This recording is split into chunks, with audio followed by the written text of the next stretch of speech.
Greetings, divine radiance.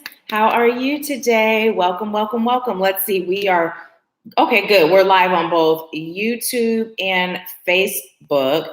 But I am going to first of all leave the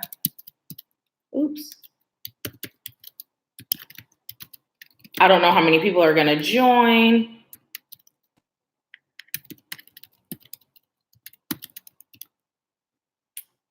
Greetings, greetings. How are you? I am leaving a comment. Greetings, greetings. I'm leaving a comment here on Facebook for everyone that's on there to join us on YouTube. I'm leaving the link there. Go ahead and join us over there so that you can participate in the live chat, okay? So although we're streaming live on Facebook, I'm not actually reading the comments live. So join us on YouTube. Not to mention at the end of Empower Hour, I do offer $20 single question mini reads or general mini reads for $20. So you won't be able to participate in those on Facebook, but if you join us on YouTube, you can, okay? So thank you for being here. Hey, Pat. Hey, Michaela. How are you? Greetings and happy 2020. How are you all feeling today?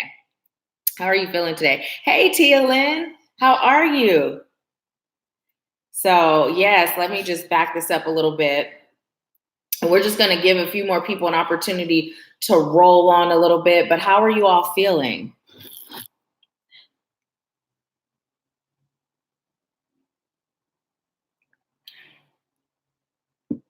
And who was first on today on YouTube? Who was first on so I can pull your personal card?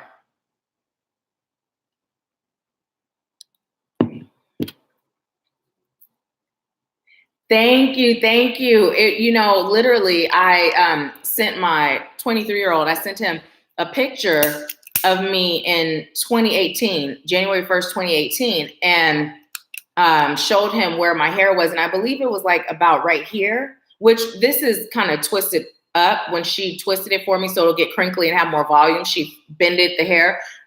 So it's a little bit longer, but I was like, dang, my hair grew so much in just 2 years because I could literally do this and grab my locks, So this is actually hair that grew after all of the last bit of the karmic cycle that I was ending. So it just feels so light and so fresh. And, I thought I'm just going to color my hair. And then it's like, you know what? Chop it, get rid of it. So I'm so grateful that I did.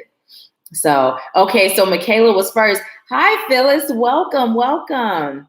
Welcome. So you know what? I'm going to go ahead and pull Michaela's card. Thank you, Pat. Hey, Cheryl, how are you? So I'm going to pull Michaela's card. So for those of you that are joining us for the first time, whether it's on YouTube or Facebook, what we do is the first person on YouTube, you let me know you're first on, and I pull a personal card for you and deliver a short personal message for you. So if you're over here on YouTube and you haven't liked this video yet, go ahead and do so we can do that mirror effect. It's just great way for people to see the feed, for our videos to show up in their feed and for us to get these love and light messages out there. So I appreciate you so much. Hey, my beautiful sister. Thank you. Okay, so this is for Michaela. Highest light guides, angels, ancestors, healers, teachers, wise, and ascended masters. I thank you for coming and filling this space. Thank you for Michaela. Okay.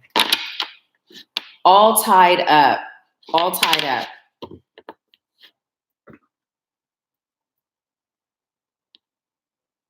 Michaela, I'm being told to tell you to let go a little and free yourself from the burden of too much responsibility. Just take on what you can chew. Don't overstuff yourself. And it's literally coming through in the image of like someone that's stuffing their mouth so much where their cheeks are out and it's almost like you're choking to get it all down. Take it easy. Allow yourself to be human. And I'm being told to tell you, don't push others into your chaos. When you're feeling something or you're feeling chaotic, Spirit is saying take a step back, go into meditation, go into me time, self-reflection mode. Basically what Spirit is saying is to start your 2020 off, allowing yourself to process things before you react. Part of the overdoing it is running from reflecting on what's within and making changes. So consciously, it's like, yeah, you're all for change, you're all for elevation, you're all for shift. But unconsciously is where this is occurring. I'm just hearing it's time and you got this. Trust in your abilities. Light worker, turn your light on and get to work. Deeper levels, deeper levels. Great job so far, but deeper levels. Okay, thank you. So that's your message. They said, okay, that's it. That's your message, Michaela. Let me know how that resonated. And thank you for joining us. So, hey, Diamond, welcome, welcome. Happy 2020 to you. So what we're going to do, excuse me, is go ahead and start with our breathing. And then we'll get into our message. My brother actually called literally like 2 minutes before we were getting on. The other night we were in our REM group session and it went over. And I told him what time I'd be done. So I was like, you guys, I'm going to take this. My brother is in prison. And so he calls and then I connect him and my niece and they talk. So I was like, I'm going to take this. I muted me and I answered and put the phone in the room so that they could talk. So I'm glad he called so he won't be calling while we're in Power Hour, because if he did it this time, I would have ignored him. But let's go ahead and get started with our breathing. So go ahead and allow yourself to relax and just take slow, deep breaths, inhaling through your nose, slow and deep. And I'd like you to allow yourself to feel as though and visualize love and light pouring into your system as you inhale through your nose. And then with every exhale, I'd like you to release all that's no longer serving you. If there's something specific you're releasing, go ahead and allow yourself to release that through every exhale. And while you're breathing, I'm going to be sending Reiki to your heart chakra and your solar plexus. And of course, the Reiki energy is intelligent, so it'll go wherever your spirit or your body is calling for it to go. But I'm going to start in those two areas, okay? So just go ahead and start slow and deep. Inhale, love and light through your nose. And release all that's not serving you out through your mouth.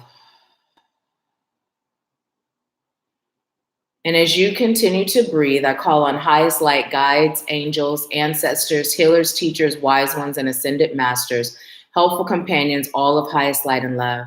I call on you now to fill this space. I thank you for using me as a vessel of light and love. I thank you for delivering a message through me that is rooted in highest light, love, and truth. And I thank you for opening the hearts, the souls, and the spirits of those I'm called to serve today. I thank you, and so it is. So just go ahead and continue breathing, inhaling that love and light and exhaling all that no longer serves you. And as you're breathing, bring your attention to your crown chakra located at the top of your head. And go ahead and allow your crown chakra to open now. Opening your crown chakra now. Allowing yourself to feel divine energy of love and light pouring in through your crown chakra. Keeping with your slow, deep breaths. And just feeling that divine energy, that glowing energy traveling down to your third eye, extending out to your ear chakras, traveling down to your throat and your heart, down to your solar plexus and sacral, down to your root.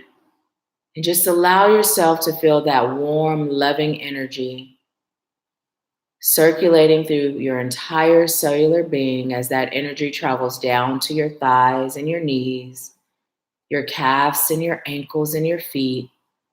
And notice that the bottom of your feet began to sprout roots.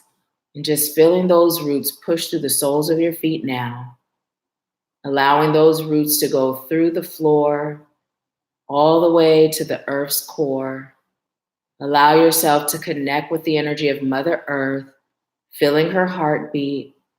And just go ahead and bring that energy up through the soles of your feet, back up to your root and your sacral, your solar plexus and your heart, bringing it up to your throat, your ear chakras and your third eye, and back up and out your crown. And just allow that energy to connect with the source of highest light and love, combining those energies, bringing it back down into your body, and setting the intention that this energy will continue to flow and circulate through you, healing you, releasing all that doesn't serve you throughout the rest of the day. And so it is. Okay, so go ahead and open your eyes if they were closed when you're ready. And let's go ahead and get into it. How do you feel after doing this grounding exercise, this quick and easy grounding exercise? You're so welcome, Michaela. So while I wait for you all to tell me how you feel, let me just tell you, Spirit is saying to read the T message. And it says, say it straight, simple, and with a smile. So, oftentimes we've had this conversation a lot in REM where we talk about how a lot of people feel like a light worker is to be a certain way, or as light workers, we've been conditioned to believe the same thing, right? And so what Spirit is saying is being a light worker doesn't mean you don't have an opinion or you don't stand up for yourself, but it's about how you do it, making sure you remain in that state of compassion, love, and light. Now, if someone is doing something that is harming you in any way, it is definitely okay to tell them about themselves, right? Straight and plain, right? But with a smile. And that just represents that compassion, love, and light. So remember, it's not what you say, it's how you say it. Speaking your truth in 2020 is what I'm being told to tell you. And speaking your truth doesn't mean doing so with the tongue of razors, right? Have honey dripping from your lips, but still be very straightforward and to the point. You can have a subtle strength and still be powerful and soft at the same time. So what Spirit is really conveying right now through this message is it's about us finding a balance between our divine masculine and our divine feminine. Sometimes we operate in one energy stronger than the other, depending on the situation, right? And so Spirit is saying for us to get in balance, because when we're in balance, we're going to show up to every situation exactly how it serves our highest good and those we're encountering their highest good as well. Okay. So let's see what y'all are saying. Okay, Michaela feels amazing. Pat said, I love the breathing exercise. The grounding stabilizes the mind and emotions. It surely does. And so, part of the reason why we do that before we start our Empower Hour is so that everyone can see exactly how simple it is and how quick grounding can be. Now, of course, you can take more time to ground if you feel led to do so. But if you're someone that is like, I don't really have time for much of anything else, you see how quick that was? It was super quick, and you can speed it up even more if you feel led. I'm going to move this incense because this smoke is like going in my throat. Okay, so it can be really quick, simple, and easy. Awesome. Pat said, speaking my truth really resonates with me. I've been getting that same message the last few days. It's time. And, remembering, speak your truth, but do it from that love, light, and compassion. And what Spirit is now bringing up is don't allow anyone to take you out of your character, right? Out of your character. Because here's the thing. As we were ending 2019, we were experiencing so many triggers, so many tests that we're checking our temperature to see, are you ready for the next phase? Are you ready for what's next, right? Now, some of us, we're in this 2020, this new decade with this renewed sense of vigor, and we have this renewed oomph to our spirits, right? But some of us are still dealing with what Spirit was prompting us to release last year. And if that's you, that's okay, right? It's okay. As long as you're aware and you take the necessary steps to do what you're called to do. But what Spirit is saying is 2020 has the potential to be the start of everything great you've been manifesting. And of course, the start, we use that term loosely because you've been manifesting it. So it started when you started. But when I say the start, it's the start of you reaping the rewards. You've been sowing, and now it's time for you to reap what you've sown. Cheryl said, I've been hearing that a lot, speaking your truth. Excuse me. Yes, it's something that all of us are being called to do for sure. Okay, so let's get into our collective message. And just so you all know, I will be doing the $20 mini reads at the end of Empower Hour today as well. What is our message collectively? Woo. Okay. We have Angel of Strength. Spirit saying you're more powerful than you know. Bottom. Man holding a heart.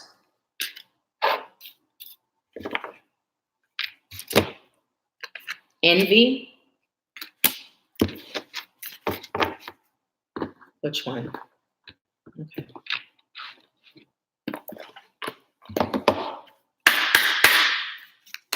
Okay. Spirit saying pull from the bottom on this one after I shuffle. Take that one too? Okay. Oh, look at that. We got manifestation and wait for winter. I believe this card came up last time too, the wait for winter card. Okay. And then one more.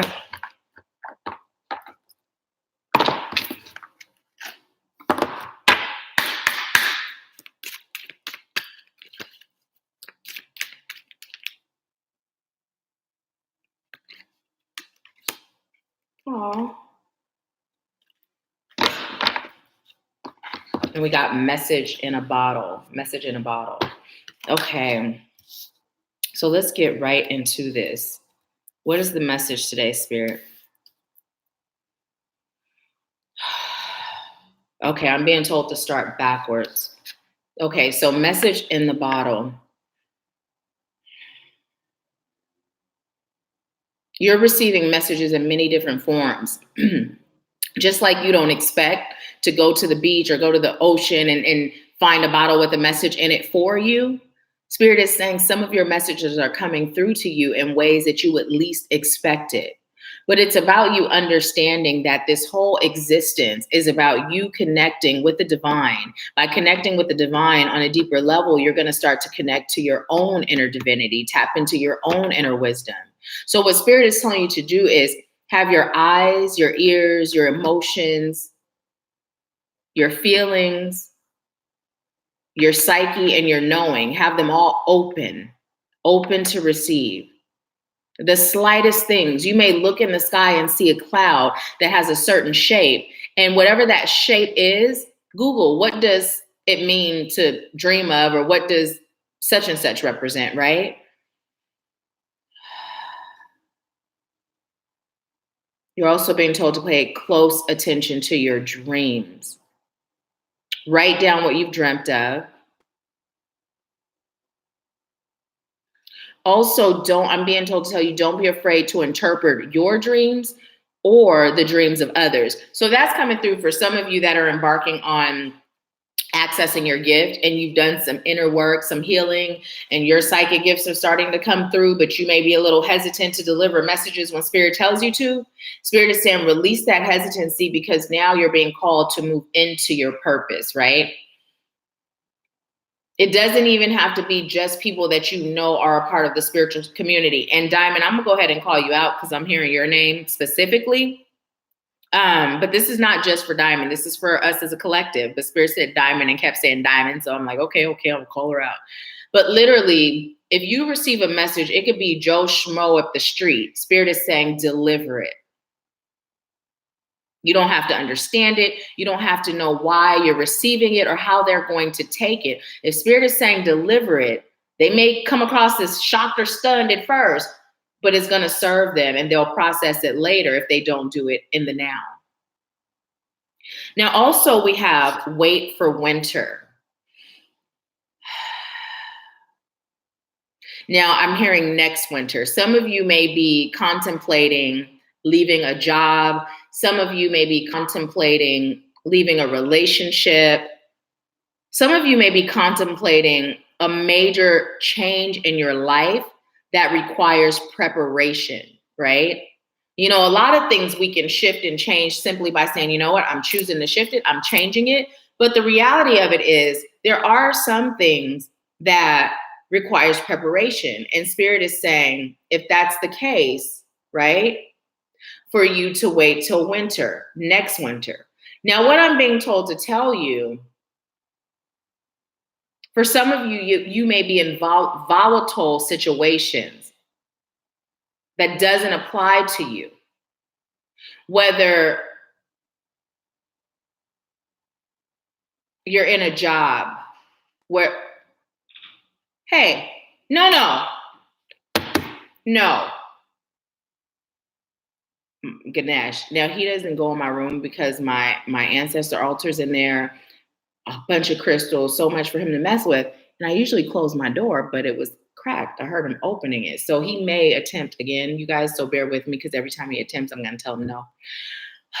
Like you may be in a situation where it feels like an abusive situation, right? When I worked for this furniture store as a sales manager, the environment was very toxic, right? And in that situation, I left the job before I had another job because it was a matter of my emotional, mental, and physical health. So this message is applying to those of you that are feeling like it's time for me to make a shift because your soul is calling you and pulling you elsewhere. Spirit is saying, wait till next winter. Start the planning process. Allow Spirit to assist you with that. But here's the other thing that's coming through. As you're setting your intention to wait until next winter, it doesn't say that Spirit is not going to make a shift for you before then. So whenever you're giving a time frame, make sure that you're open to the flow of things, to Spirit stepping in and making a change, right? But I'm hearing this is just for those of you that are in a rush, and I'm hearing leapfrogs, those of you that leap without thinking. And when I say thinking, I mean consulting Spirit, right? Anytime I'm talking of thinking or planning, it all involves Spirit. I'm speaking more of using your soul and less of your logical brain, right? Now I'm going to read what this says. It says, during the colder months, the fairy queen of winter will help you manifest your most heartfelt wishes as long as your intentions are for the highest good of all. For some of you, you still have lessons, and particularly with the job situation, right? Ganesh, don't even think about it. Hey, he's going to end up in there. You guys, you know what? We're family. I apologize. I'm going to go shut my door. I'll be right back. Good boy for listening to mommy, but mommy's going to close it so you're not able to be a distraction. Thank you for being a good boy and listening. I appreciate it. Okay. Thank you for thank you guys, because he was just sitting there distracting me, waiting until I wasn't paying attention. Bring it back. Okay, thank you. So for some of you, what the lesson is finding that gratitude, right? Sometimes we get so sick and tired of, and it's coming through as a job. I don't know how many of you have been thinking about, like, I'm tired of this job. I'm ready to move forward, right? But it's coming through right now in the form of a job. Sometimes we'll be so much so in that mode of, I'm tired of this job, that we forget the gratitude, right? Now I'm going to tell you something that our sister that's on, Denise, had always said, was that her job is her investor, right? It's her investor for all the things that she desires to do and all the things she's called to do, right? So if you can start looking at it in that sense and having the gratitude for what it does provide, Spirit is going to move this process along even quicker, okay? So thank you, Phyllis. Thank you. So we got manifestation.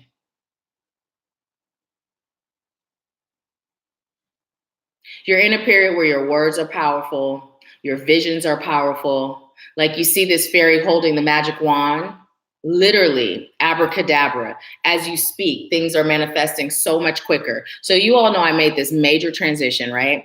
And I am really quite a bit of a loner, right? I don't really have a large circle of friends, I don't really hang out much.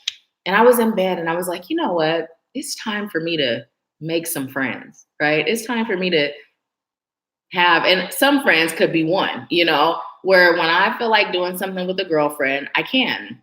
So when I went to get my hair done, Jill Scott was playing, and my hairstylist was like, she's going to be in Augusta. Want to go? And I was like, yeah. And she's like, for real, you do? I was like, yeah. And so I'm like, and it's like, that's how quick it happened. Like 2 days later, and I've been going to her since I've been here. This is the first time she's invited me to do anything outside of being my hairstylist, right? But that's because I made a choice. I was sure. I put it out there, and Spirit heard me and answered me.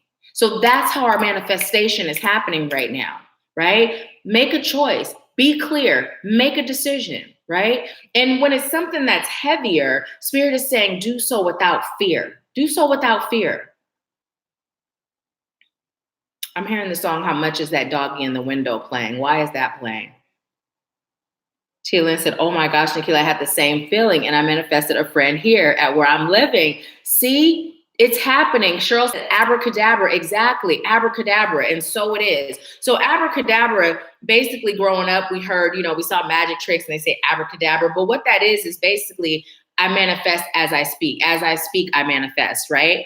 And I have been setting the intention that I manifest instantly. As I speak, I manifest instantly, right? What I shifted that to was, as I speak, I manifest positivity instantly, because we can manifest anything instantly, right? But I'm not choosing to manifest those times where the vibration may be a little low and I'm in stinking thinking. So Spirit is reminding us to be clear, like be clear. Don't expect the divine to decipher, right? No, we're giving you exactly what you asked for. So be clear, right? Okay. Also, what I'm being told to tell you is that for those of you that have been doing your heart healing, you are in your power. Sometimes it may not feel like it, right? Because as you begin to improve your vibration, increase your vibration, and you began to step into more of your spiritual self, sometimes things are moving so rapidly that it feels like it's not moving at all. So think in terms of everything is vibration, right? This card is actually moving so fast that it looks like it's not moving at all. And that's sometimes what's happening on our spiritual journey, right? So what Spirit is saying is, if you know you've put in the work, don't doubt where you are as far as your power. And if you feel like there may be like, okay, well, am I there? Am I ready? Am I in this space of manifestation? Spirit is saying, give your solar plexus a hug. Let me just move this down a little bit. Give your solar plexus a hug and just send energy. You can even massage in that area, but literally just Spirit is saying, you're there, right? You're there. So when you're feeling doubt, don't just rub your solar plexus and send the energy, but hug it, right?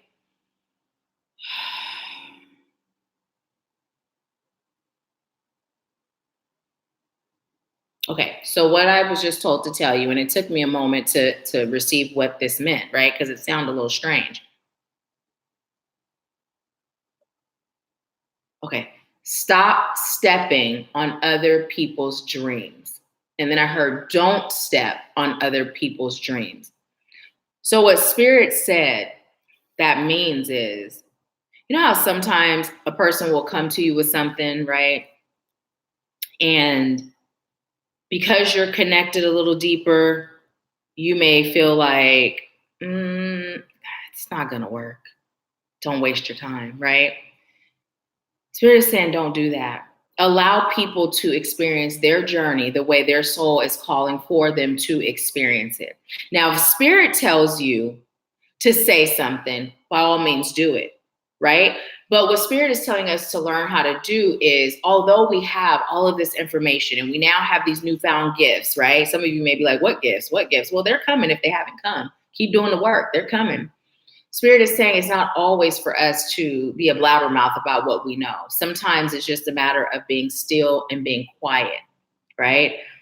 So for instance, a friend of mine was starting this business and it just wasn't practical and it was not going to bring in a profit, right? It just didn't make sense. And I didn't say anything, Spirit said not to. And then Spirit pointed out how over the course of my life, how I've done so many different things until Spirit told me what my purpose was. But from everything that I've done, right, I've learned and I've grown, and everything I've done has led me up to being more equipped and capable of serving you.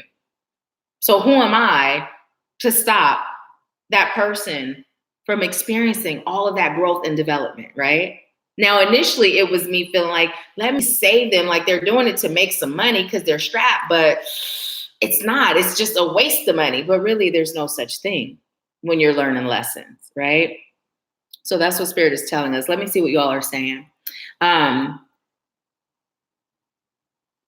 said, love that. Phyllis said, oh, wow. Hug my solar plexus area. Yes, yes, yes. Hug it, hug it.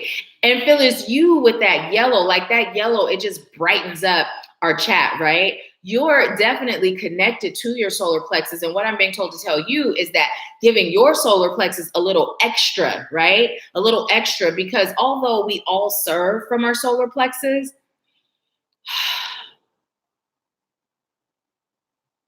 I'm hearing yours depletes quicker than others, right? But it's because you're serving at such a powerful, I'm hearing rate and capacity. So it's so important for you. And so unconsciously, with you having the yellow, not only is it giving our solar plexus a boost, but it's doing the same for yours, right? Also eat more yellow vegetables and fruit and, wear yellow. I had on a yellow sweater last night. Wear yellow, right? Now, envy. Some people are going to envy your growth. They're going to envy your development and your blessings. But what that envy is stemming from, and you, when I say that, you all are going to be like, yeah, we know that's what envy is usually stem from. But Spirit is saying to reiterate, it's really because what you're showing them is an aspect of you that they would like to possess, but don't feel that they do, right? They don't feel that they do. And they haven't been able to unpack the junk that makes them feel like someone else is more whole and complete than them. When they can unpack that junk, they're going to realize that we all possess the same tools, right? We all were given the same toolbox and tool belt when we entered into this realm, when we entered into these bodies. But whereas I may be called to use my tools to be a handyman and go hang pictures and curtains and mount TVs, you may be called to use your tools to go help someone build a house, right? You may be called to use your tools to go work on someone's car. We all have the same tools. It's just how we're called to use them is different. So when we're looking at other people, whether we're the ones feeling envy or whether envy is being felt towards us, Spirit is saying, number one, when it's you, remember, you have every tool and every potential that the next person has.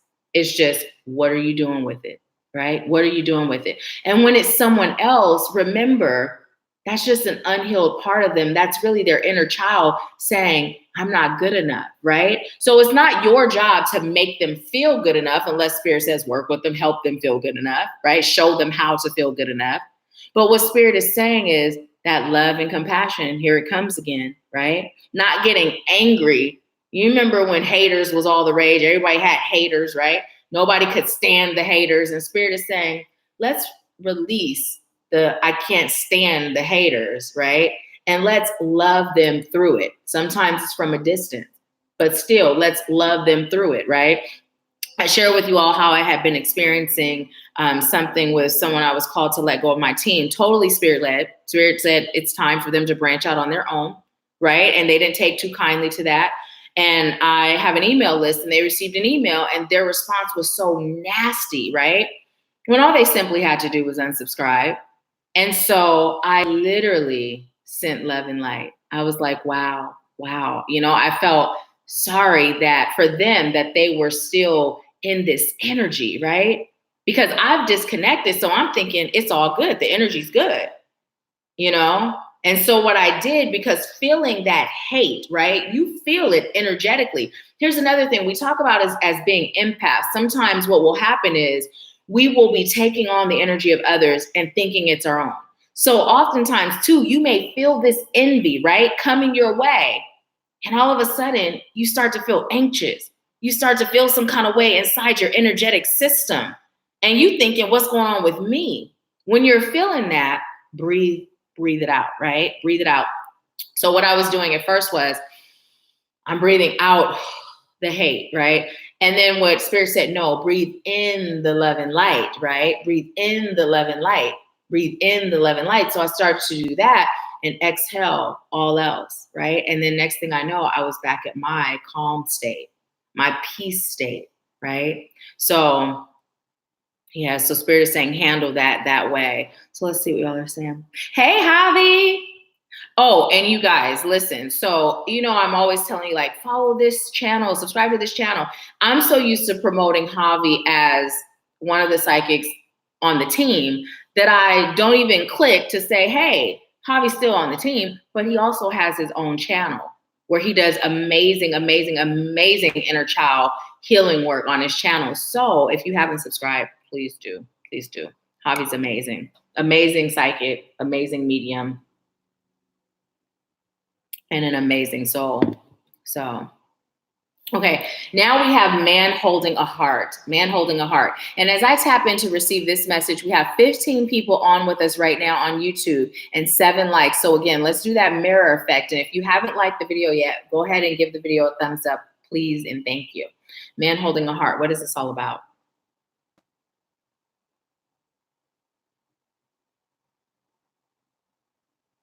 Okay, so what I'm being told is sometimes you operate more strongly in your divine masculine because it shields your heart, right? It protects your heart. So earlier we got the message to find that balance, right? To just have our neutral state be where we're balanced, right? We will show up how we're called to show up, how it serves our highest good and whomever we're showing up with, right? But our highest good first.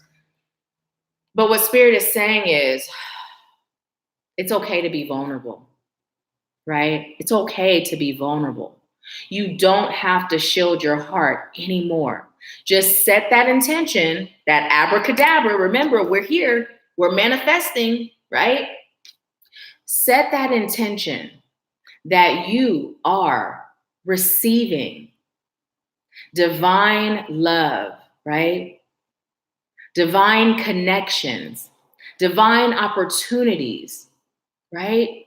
Divine visions and knowing all that serves your highest good and the highest good of those you're called to serve. Because remember, just like Spirit talks about that balance of divine masculine, divine feminine, our dual self, Spirit is also saying that just as much as we're here to serve self, we're here to serve the collective, right? The collective consciousness. But the only way we can do that is if we start with self.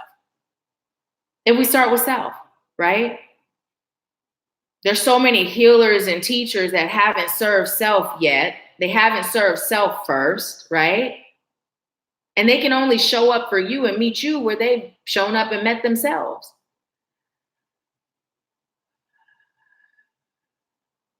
Okay, Spirit is saying, allow Spirit to guide you even when selecting a mentor or a life coach. Allow yourself to be guided even on what you eat, right? Now, this came up before.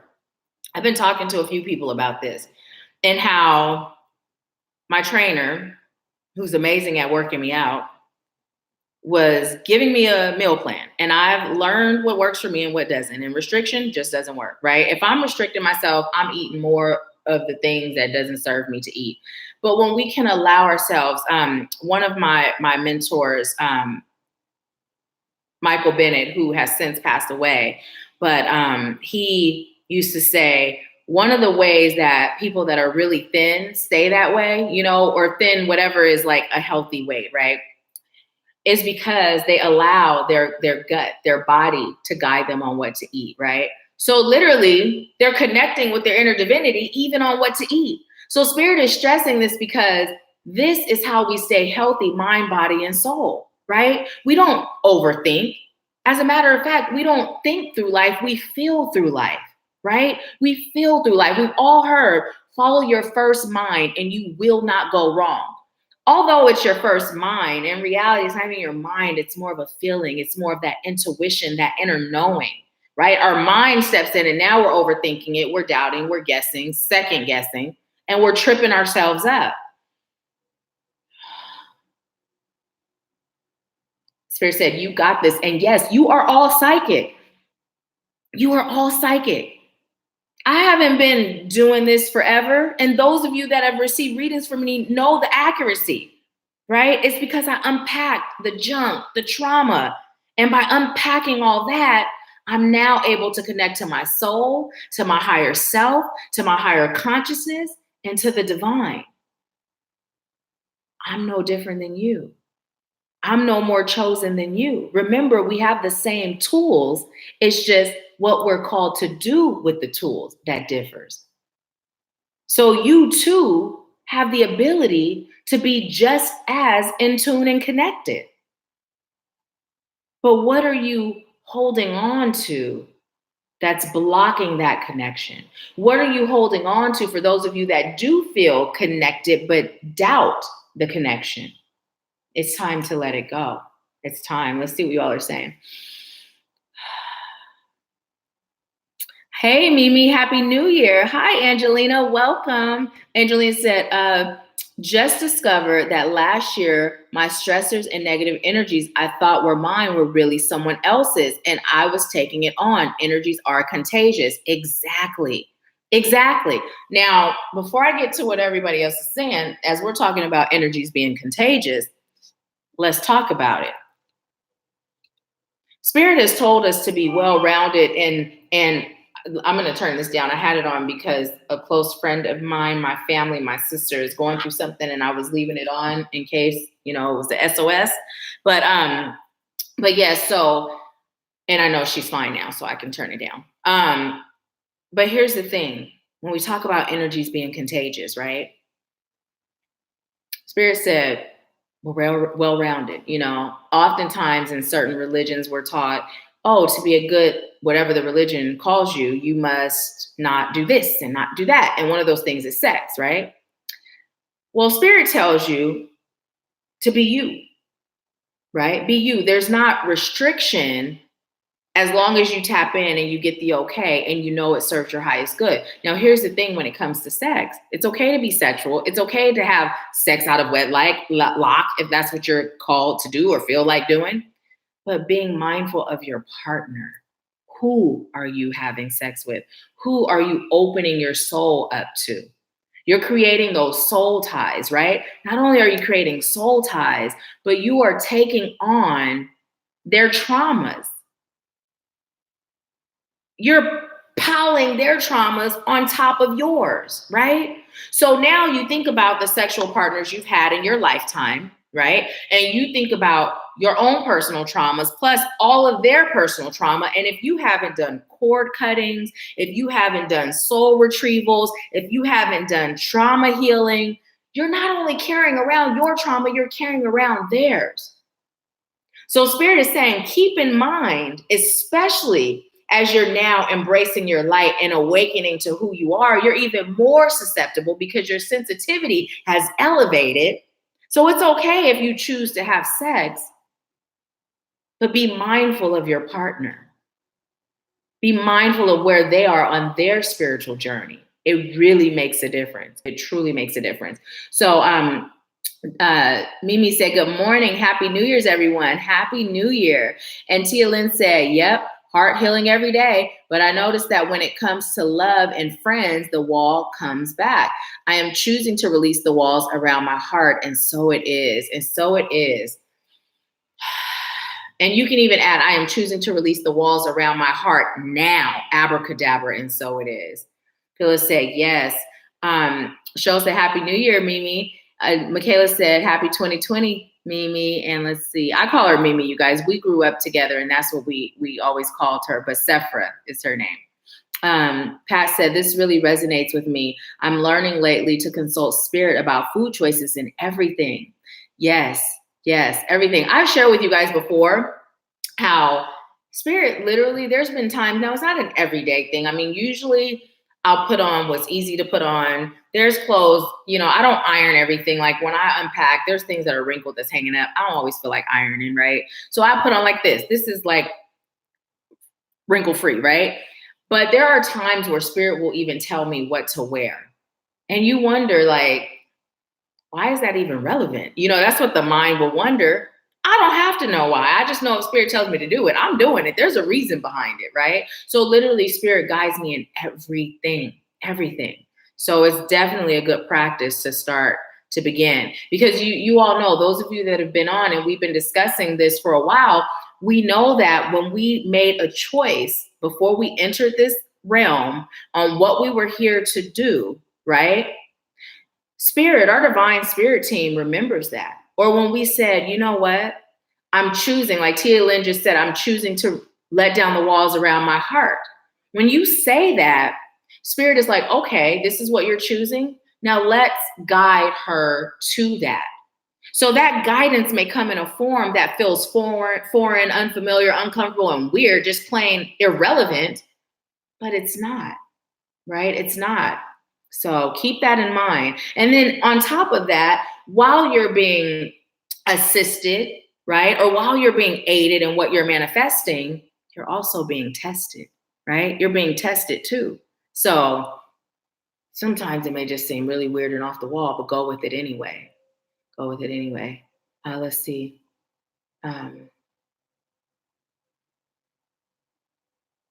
Pat said, yes, we are. We just have to tap into the source and be guided. Yes, it definitely serves our highest good to do that. Phyllis said, this is powerful teaching. Thank you so much. I'm so grateful to be used as a vessel to serve. Pat said, I have to let go of 40 plus years of religious programming. It's so true, right? It's so true. So I was talking to my sister earlier, right? And here's one of the things we were talking about. How many of us women that are on, I had a hysterectomy, so I don't get a period anymore, but how many of us from the moment we got our period felt some sort of shame or some sort of nervousness? You know, for me, I was in 6th grade, some sort of nervousness that I just may get a blood spot on my clothes. Like, how many of you felt that way, right?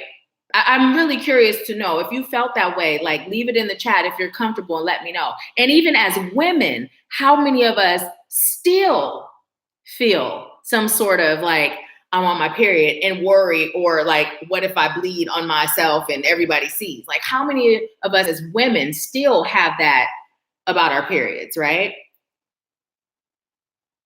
Yes, yes, yes, right? Okay, so here's the thing that I pointed out to my sister. So there are certain cultures, you know, the native culture being one of them, where your moon time, which is what they call the menstrual cycle, is celebrated, right? And when you're on your cycle, you're pampered and catered to, and, you know, and it's not a shameful thing. But when we're talking about the 40 plus years of programming, whether it's religious or otherwise, think about it. During that time, we're shedding, right? And we're replenishing, right? Women are very powerful. Our energy is very powerful. We bring forth life. So if we can create a feeling of stress and anxiety and fear and shame and all these low vibrating things amongst the collective of women, the divine feminine, look at how we're being controlled, because our vibration controls everything, right? It controls everything. So when we think in terms of building momentum, you can be doing great that whole month. Your vibe can be high. You can be manifesting, and then bam, here comes my period. Now I'm feeling anxiety. Now I'm feeling shame. Now I'm feeling all these things, and your vibration is doing this. One of the reasons why we oftentimes don't feel well. Of course, there's a physical feeling of not feeling well, but every physical ailment stems from an energetic ailment, right? An energetic block or belief or something that doesn't serve us. So now some of that momentum that we built is now gone backwards, right? There's programming in everything. So I encourage you to release that. With everything else you're working on releasing and you're choosing to release that, right? Release that. Cheryl said it was the pain I couldn't stand. Javi said, I felt that way when I was a child. There was so much shame around having a period because of my upbringing. Yes. And, you know, one of the things that my brother's father made me feel is like it was dirty, you know, like it was dirty. It was something dirty about it. So when you feel that, you automatically feel like this. And then that's also a natural part of you. So as you're hating something that's a natural part of you, there's another component of self-hate. But where did all of this stem from? That intentional programming. So remember, Spirit was telling us to be in a reflective mode, right? Reflecting not with the energy of judging. At first it was ourselves, and that still remains, but now it's not reflecting in the energy of judging those that assisted, right, the original programmers with further programming us to believe these falsehoods, these untruths, right? It's now time for us to reflect on that and consider the source, right? Where did it come from? Where did they get that from? And why? And to break free from that so we can, again, be in our power 100% of the time. And those of us that have daughters or are raising daughters or even raising sons, right? Teaching them the beauty and the power and the blessing of this time. Anything else on that topic? Okay, let's see what y'all are saying. Phyllis said, and that I'm in my 40s, I have uterine fibroid tumors, so now I have to take birth control pills to help with the flow. Angelina said, I was 9 years old and the only one in my class that started so young. What you said is resonating till this day. Yes, yes, yes. Pat said, thankfully, I don't have it anymore. Yeah, neither do I. And I'm grateful. I will say that I'm grateful. It's not fun, but, you know, we're being told not to feel those shameful, fearful, anxious feelings, right? Tielan said, it's truly gone now. I have embraced my period as a source of divine essence. And that was the other thing my sister and I were talking about. I was telling her, you may find that some spiritually evolved people have now began to see the power of it and have embraced it. So that doesn't surprise me, right? Doesn't surprise me. But there's also spiritually evolved people that still don't, right? Because I'm not saying those of us that are like, no, there's still shame that you're not spiritually evolved. It's just that some of us haven't received the message from spirit, what it's actually creating until now, right? So now you're going to release that and you're going to be able to embrace all that is you. Spirit is saying, embrace all that is you. You are the divine having a human experience. There are no mistakes. There is nothing about you that is ugly, shameful, nasty, right? Nothing about you, evil, nothing about you. Everything about you is divine. You are a blessing to this earth, right? Again, one of your tools in your toolbox, you being a blessing to this earth. What are you going to do with that tool? What are you going to do with that tool, right? So, and as far as like the fibroids, you know, again, I have a book. My mom and my bonus dad gifted it to me when I graduated. And it literally, any ailment you can imagine, right? It literally tells you what trauma it stems from. So for me, when I looked up my hysterectomy, it was like, ooh, so on point, right? And then also with my injury, you know, the injury where I had the 500-pound rack fall on my shoulder, right? It wasn't even really about, just an accident. It was about an energy of what I was carrying, feeling like I was carrying the weight of the world on my shoulders, right? That's how I felt my whole life, or that I have to do everything on my own, right? That's how I felt my whole life before I healed and released this false belief, right? So as a result, I'm vibrating at a certain frequency. So now what happens is I vibrationally manifest this freak accident to where now what I'm believing and carrying energetically is now manifesting into my physical realm, right? So spirit is showing us the power of our vibration, the power of our beliefs, whether they're conscious or not, right?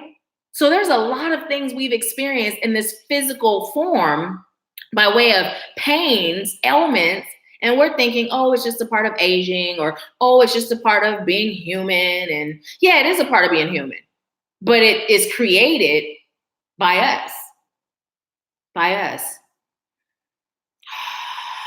Okay. And now bringing us back full circle to the first card, Angel of Strength.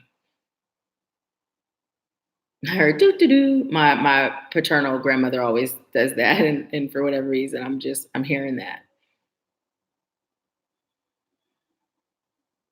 I was going to call my grandmother today. Spirit just said, yes, Nahkila, call her. I was going to anyway, but and she gets up early. I'm just rambling with y'all talk. Okay, listen, Spirit is having a side conversation with me right now. So I'm just going to bring y'all in. So basically my grandmother gets up really, really early. And so I usually will wait to call people that are on the West Coast because it's a 3-hour time difference. But I could call her early because she's probably up already. And so Spirit is just saying, make sure I call her, like, as soon as I'm done. So being rude, whispering. So what's the message here?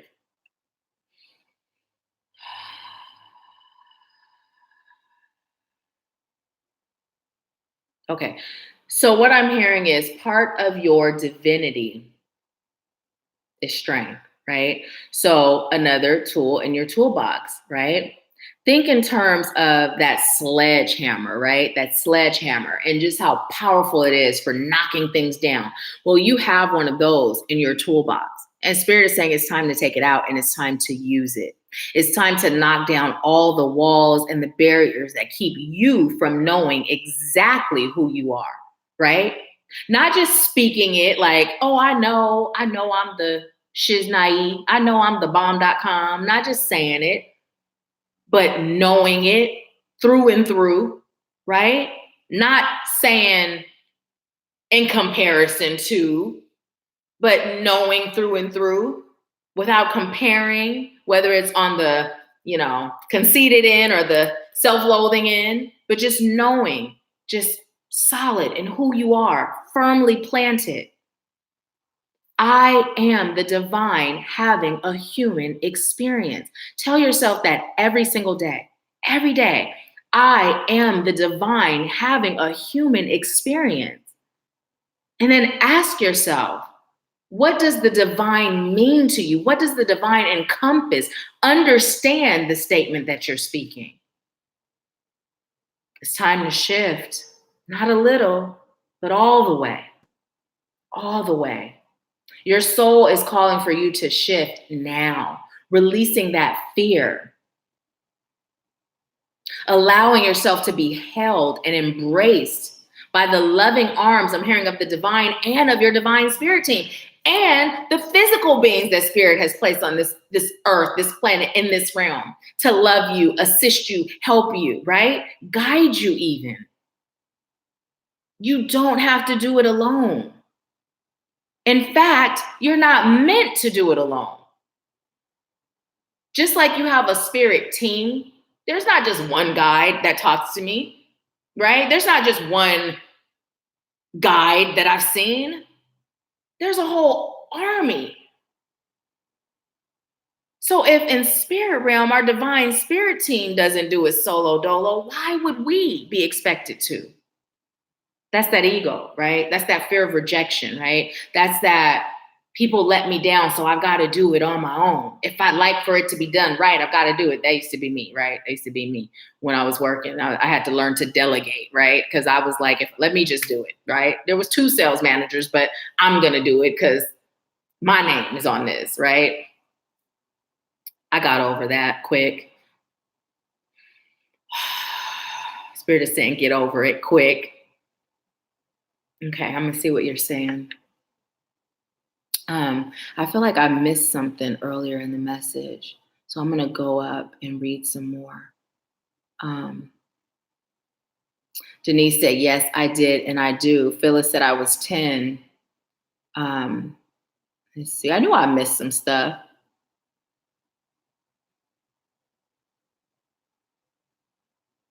Javi said, getting a hysterectomy helped with eliminating the shame and energy around sexual shame. Phyllis said, I swear I'm thinking about that. Cheryl said, get the surgery, it's worth it.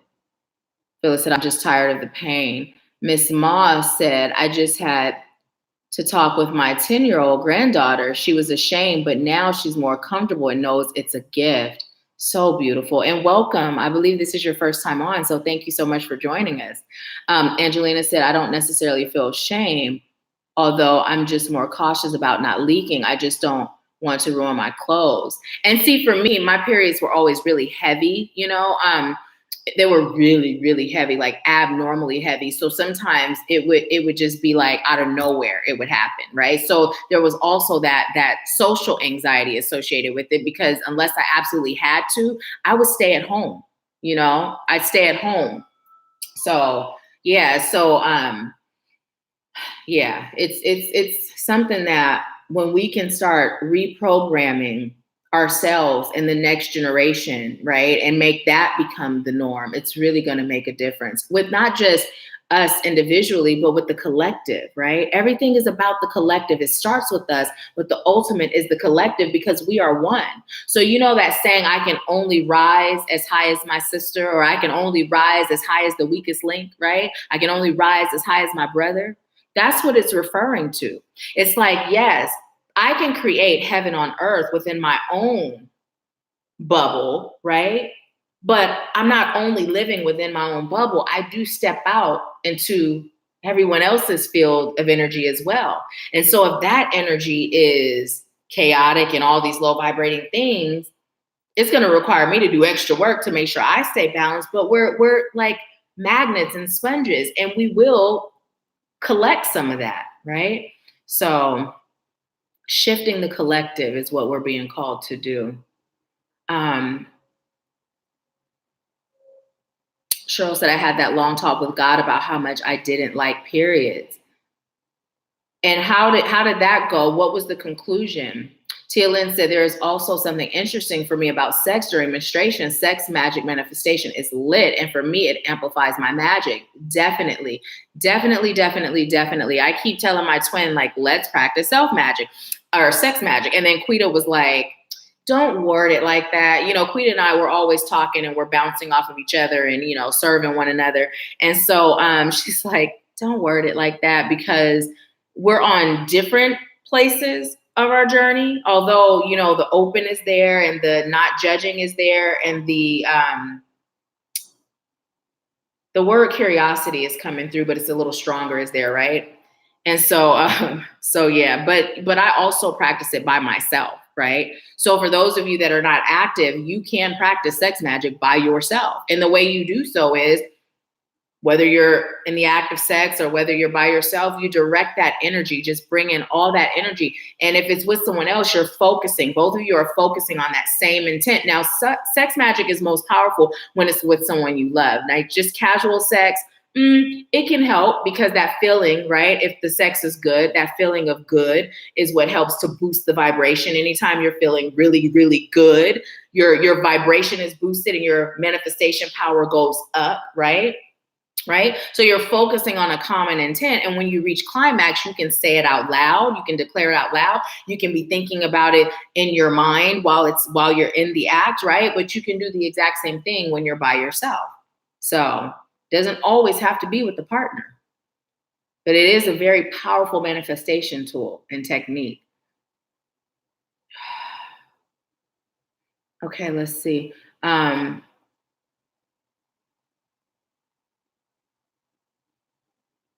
Angelina said, I love that you call him bonus dad. Yes, my ex had children, my second husband. And so I refer to his daughters as my bonus daughters. I don't like that step parent, it just, it feels weird. But bonus, it's a gift. That's, So then I started calling my mom's husband my bonus dad, and when my dad was married, my bonus mom, So let's see.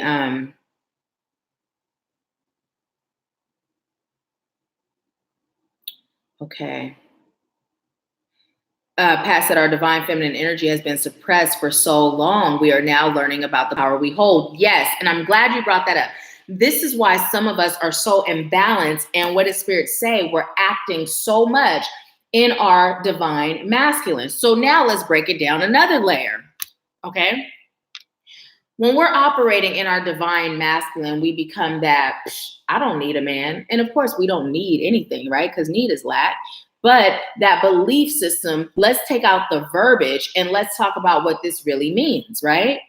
Now, if we think in terms of having a twin flame, which is one soul that splits, one is a divine masculine, one is a divine feminine. Doesn't matter if it's two women, two men, man, woman, right? Doesn't matter. It's just one energy is divine masculine, one energy is divine feminine. So if our soul has both, then why would we think we can operate at our full capacity solo? It's because we've abandoned our divine feminine, that connection, and we're operating here. So naturally, if we're operating in our divine masculine, we now feel like a divine masculine is not necessary. And we notice a lot of our men are becoming less masculine, right? It's because they're not balanced either. And I'm not speaking in terms of homosexuality. Like, I'm not speaking in terms of that, because I don't believe that being gay or any of that makes you less feminine or less masculine, right? So let's be clear on that. What I'm speaking in terms of is energy, right? And it doesn't come with a particular physical sex, right? So Spirit is saying it's time for us to get balanced again, because the bottom line is, yes, divine feminine requires a divine masculine energetically to function in balance. It's not to say we got to go searching, right? It's not to say we're not whole and complete, right? Without it, right? But it's to say be open to allowing ourselves to experience that balance. So when we're not open and we're saying, I don't need blah, blah, blah. Now look at the family structure. Again, low vibrating, broken, right? And it's all keeping us from being in touch and in tune with our inner divinity. Because what does broken homes produce 9 times out of 10? Trauma, right? What does that mother who believes that men are no good for nothing teach? What does that father teach that believes women are only good for one thing teach, right? Trauma. So there's layers to it. We can unpeel these layers till the sun goes down, comes back up 50 billion times, right? There's so many layers, so many layers. So let's see what y'all are saying. Hi, Charmaine. Are you new? I believe this is your first time. Charmaine said, how much is that doggy in the window? That was my past on grandma's favorite song. She would always sing it. I just heard, yes, she's letting you know she's here. Because I'm like, super random. So that's beautiful, beautiful. Phyllis says spirit pops up at any time. Okay, it's been a while though. It's been a while. Okay, awesome. Welcome back. Okay, thank you for joining, Melanie. I'm glad you're here. Let me see. I think I missed something. No.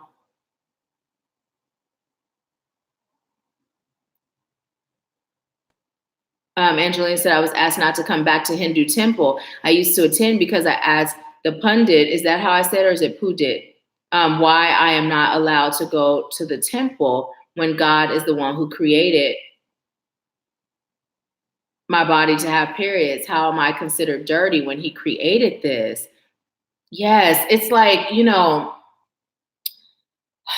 a lot of these indoctrinated beliefs have been heavily formed within religion, right? Heavily formed within religion.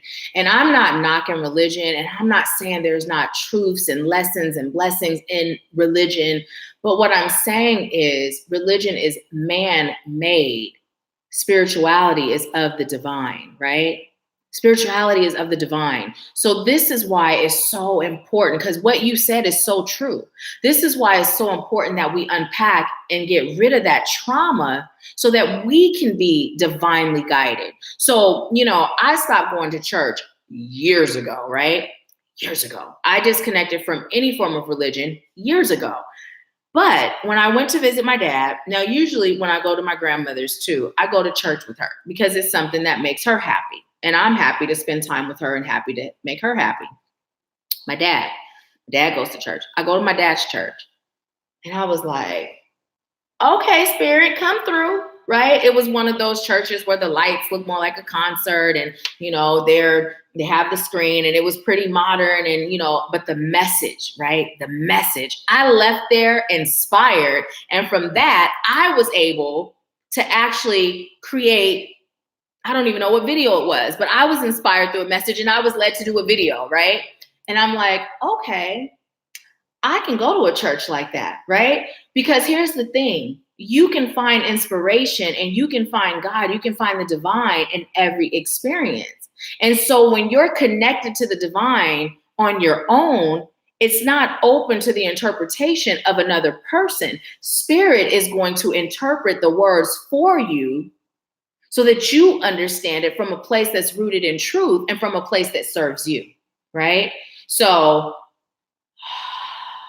also allowing yourself not to hang on to every word that's within that religious structure, right? Because we understand who created the Bible, who wrote the Bible, King James. Who is King James? If you don't know, research him. You will be surprised.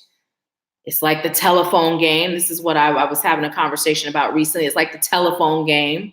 Yes, there's some truths and there's some realness, but if I were to tell you a story and then you go write that story, and then it goes from your hands to these hands and these hands and all these hands, and then I'm creating my version. Because here's the thing. When I work with light workers on how to unpack the trauma and tap into their gifts, the one thing I say is don't decipher the message. What you hear, what you see, what you feel, say it as you get it. It doesn't matter what it sounds like, looks like, feels like. Because when we start deciphering, now we've just watered down the message, and we're not giving the message that Spirit is delivering through us. Now we got a little bit of us in there. And that's no bueno, right? So yeah, I feel like that was just a ramble, but Spirit was speaking. So here we go. Let's see. Javi said, right. Cheryl said, exactly, Angelina. Pat said, ding, ding, dong. I don't know why, or ding, ding, ding. Okay, so when you first did that, I was hearing ding, dong. You hit the nail on the head, sister. We are all out of balance. Yes, it's time for us to get in balance. Let me tell you something. I don't need a man because I don't need anything. But let me tell you what being in the presence of my twin flame does. It boosts my energy, right? It boosts my energy. Like I'm already whole and complete, but it's like I recharge, It's like when a battery is plugged in and it recharges, that's how I feel. My energy just through the roof, right? It really does. So that's because he's my divine masculine. So when I'm serving and I go and get that charge, it helps me. It serves me, right? It helps me to do what I came here to do. Not to say I don't charge on my own, because I do, but it's a totally different type of charge. And I'm talking just being in his presence, right? Just being in his presence boosts me, right? So we don't need anything, but it definitely serves our highest good to have that balance, right? Love you, Javi. You're welcome. You're welcome. Thank you for joining. So, Pat said, I've always understood the need for male energy, but the women in my family shamed me for that and told me I didn't need a man. Yeah.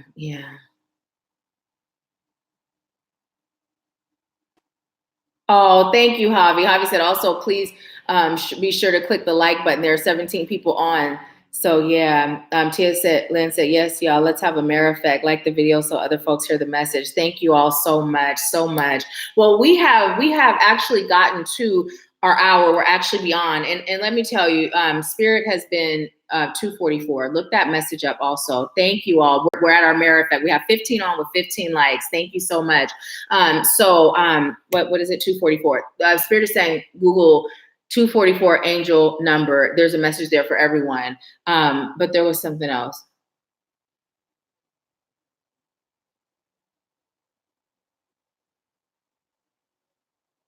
Okay. I'm hearing wind beneath my wings, right? And what Spirit is saying is that to remind you that you are so divine and you are so valuable and so cherished that wind beneath my wings, Spirit is referring to you and what you do for Spirit and Spirit's ability to influence the collective consciousness, right? We've talked about the rainbow bridge. We're that rainbow bridge. Without us, Spirit would have no voice for those that have yet to connect, for those that have yet to remember, right? So Spirit is saying, you are the wind beneath my wings. How amazing and powerful is that? And I'm being told to tell you, it's really about self-love. Do you love God? Do you love the divine? Do you love the universe? Do you love Spirit, right? It's all one and the same, right? Well, then it's time to love you the same. One and the same. Despite what you've been told. In spite of what you've been told.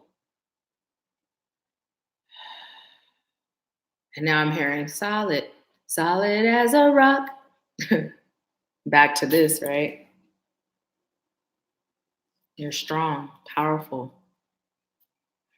Okay, so you're so welcome. Love and blessings to you too. Welcome, Halim. Welcome, welcome. Thank you so much. You're so welcome. I love you too, Denise, so, so much. So now what I'll do is open us up for the $20 mini read. So if anyone would like a $20 mini read, let me know. And thank you. Spirit brought me back to what I was about to say, and I didn't even realize I didn't complete it. But so what Spirit has been prompting me to do way back when I was still in Washington hosting Spiritual Happy Hour was to be mindful of the time. You know, I love to serve and we get in this zone and it's like, I could go all day, right? Same thing with our REM group session. Spirit has been on time. So now I'm being more mindful of the time, and that's something that I'm choosing to do, is to follow that, that guidance. So we're over with our Empower Hour, but now let's go ahead and open it up. So you'll find that I will be honoring your time more, right? By making sure that by setting the intention, and it's not like I'm going to cut messages off early because that's not authentic, but I'm just setting the intention to do it. So now what's going to start happening is things are going to flow in a way where it does end up being in a way that honors your time. So yes, it always comes back to self. Thank you so much, Angelina. So I will share with you all the Cashapp. If you have Cashapp app, that's the preferred method. But if you don't, you can use PayPal. And I'm going to get that link for you. We're live on both you. Okay. Let's see. For whatever reason, it is loading. I don't know if it's loading for all of you, but it's loading. Let me see. Maybe what I can do is, yep, there it goes. It's in my, what's that thing called? Your memory? Is that what it's called? You know, when you put something in your tool bar or whatever. I can't think, you guys. I'm just going to stay connected right now. I'll think later. So I just put the PayPal. So if you don't have Cash App, then PayPal is the second option. But how it works for those of you that are joining for the first time, you let me know if you're choosing to have one. So I'm gauging the time, but then you can either use the Cash App or the PayPal. And when you pay your $20, you can ask a single question or you can request a general, and then I'll tap in and deliver to you your message. So yeah. Yeah. So here's I don't do New Year's resolutions, but I know a lot of people do. So what are some of the resolutions that you set for yourself? Or if you too don't do New Year's resolution, what is something that you're calling into the year 2020 for yourself? Or what are you working on or doing? Just tell me what this new decade is bringing forth for you, what it's symbolizing for you.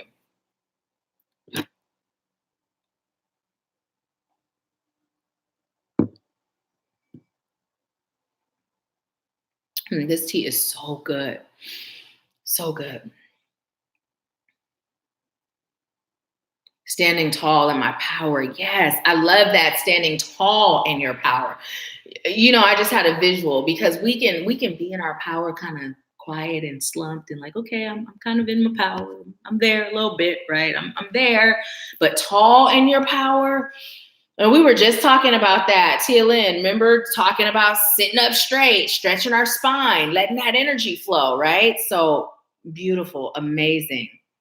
Amazing. Pat said angel number 244 is a message from the angels that you need to see yourself in a higher light as your true self.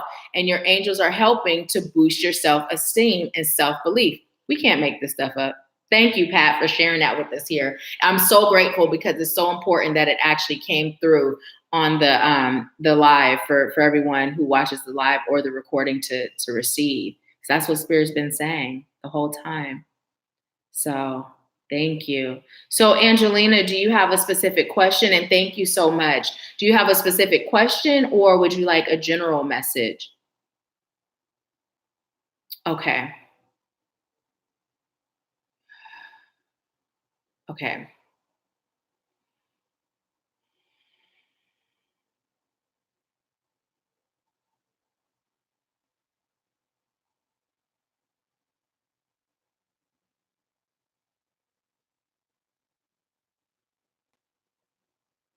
Okay.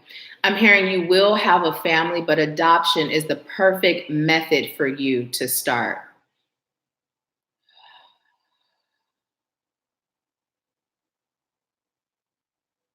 A boy and a girl.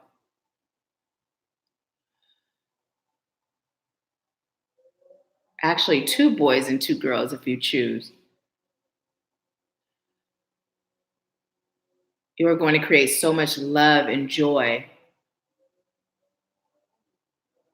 in the lives of others and in the lives of children. And it's coming through for you to not only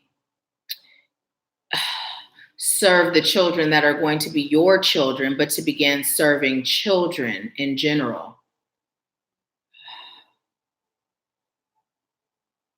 Okay.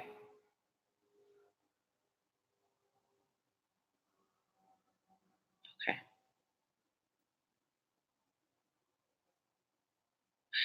Okay, so I'm going to tell you what I'm being told to tell you. And I don't know if this is a part of IVF, but I'm being told to tell you to freeze your eggs.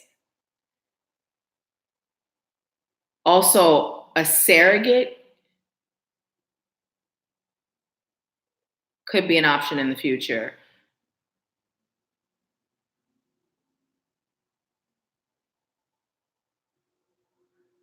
But I'm hearing, but adoption is a part of your divine path, your divine purpose, and your divine plan.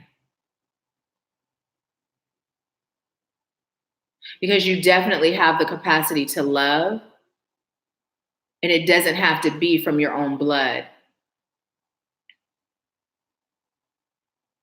What it is there's so many children that are unloved. And by you adopting, you're bringing love into light that was dimmed. So it's coming through as, you know, a lot of times when children are in the foster system or they're in that environment, whether you adopt as babies, which I'm receiving, it's not like a toddler or an older child, it's a baby, like a newborn. But a lot of their light is snuffed. So there's so many light workers in this system that they experience the most trauma. So it's like the perfect filter for snuffing out the light of these star seeds, rainbow children, indigos, blue rays, the next generation of chosen ones, those that are here to continue the mission, the journey.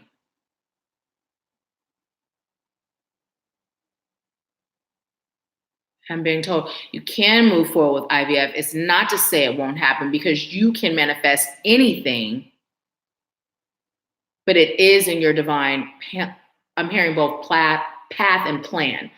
I'm saying it together too, for you to adopt. Has that ever been something you've even considered adopting? Has that been something that you and your husband have considered? Okay, you said I had a failed adoption in 2013.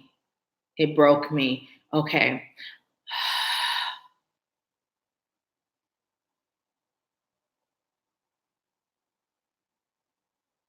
I'm being told to tell you, release that brokenness and understand now is the time. Like right now, you are in a different level of self-healing mode, putting you first, loving you more, standing your ground, setting boundaries. You're evolving. You have evolved and you continue to do so. So now you're ready. Now you're ready. It's not going to happen until you are. So although I heard that broke you as a quote of quoting you, but then I also heard, although that feels like it broke you, understand it was to protect you. And also that wasn't the child for you. Whatever was coming through or meant to come through from that situation wasn't for you.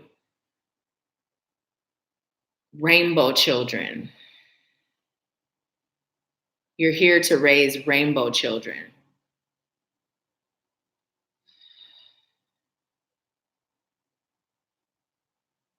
You have so much power because of your love.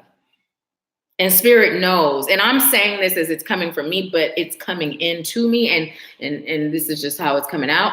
But spirit knows of your capacity to love, and this is your strength. Not everyone can love a child as their own that didn't come from them, right? Whether it's through adoption or whether it's through bonus children, or whatever. But you can. And although for you that may feel automatic, like, duh, like who wouldn't, who couldn't? It's like, not everyone can. That's a gift. You're a gift.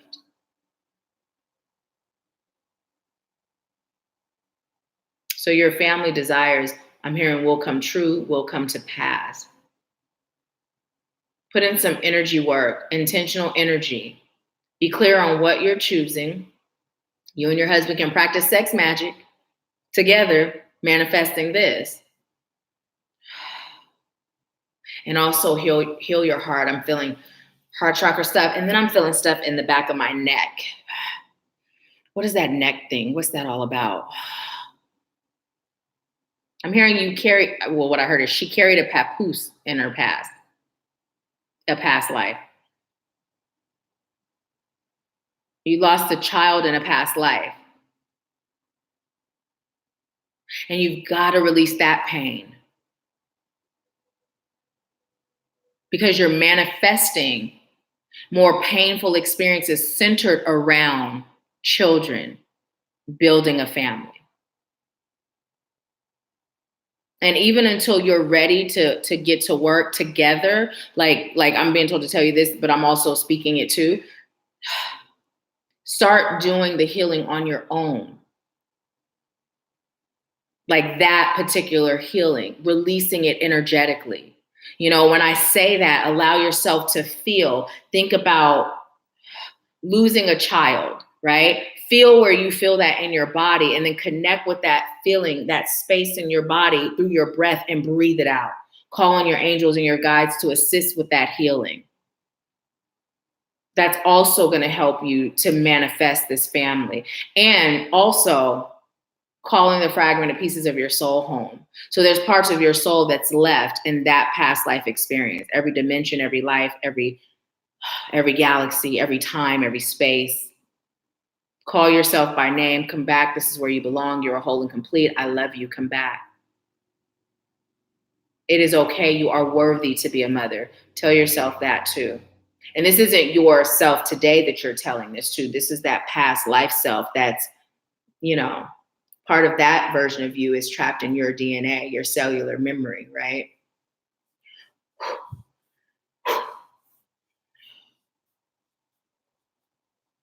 Okay. So that is your message. Spirit just said that's all. So that is your message for today. Let's see. You said I've healed from that. Okay, so that makes sense why this message just came through. The past life experience. Hence the reason I finally decided to pursue IVF.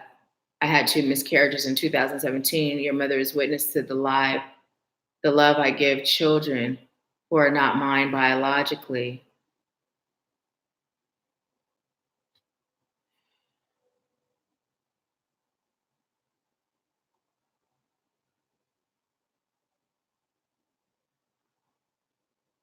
Okay. You do have a full capacity to give and to serve.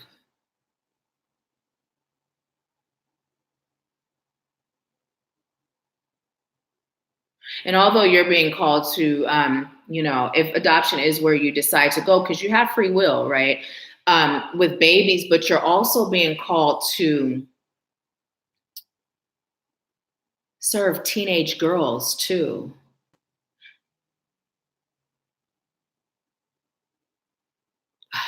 And you and Tia Lynn are actually in the same state.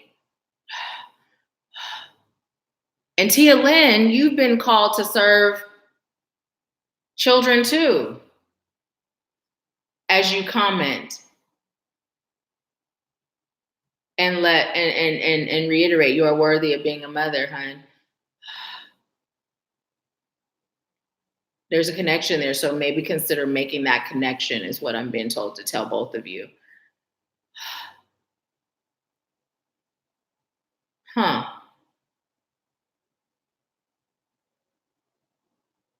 Okay, so what just came through was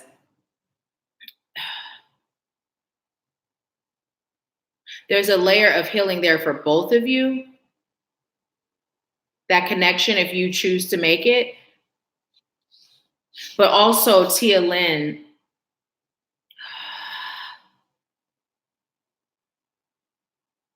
the things that you feel like you're not getting or have not gotten from your mother, if the two of you decide to build a friendship,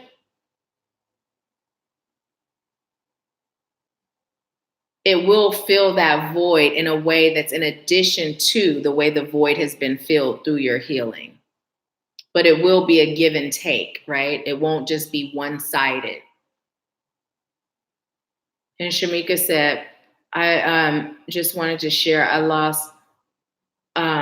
miscarried my first child in 2015. It wasn't until I wrote him a letter and released all the pain attached to it 2 months later, Amelia was conceived, sending you love.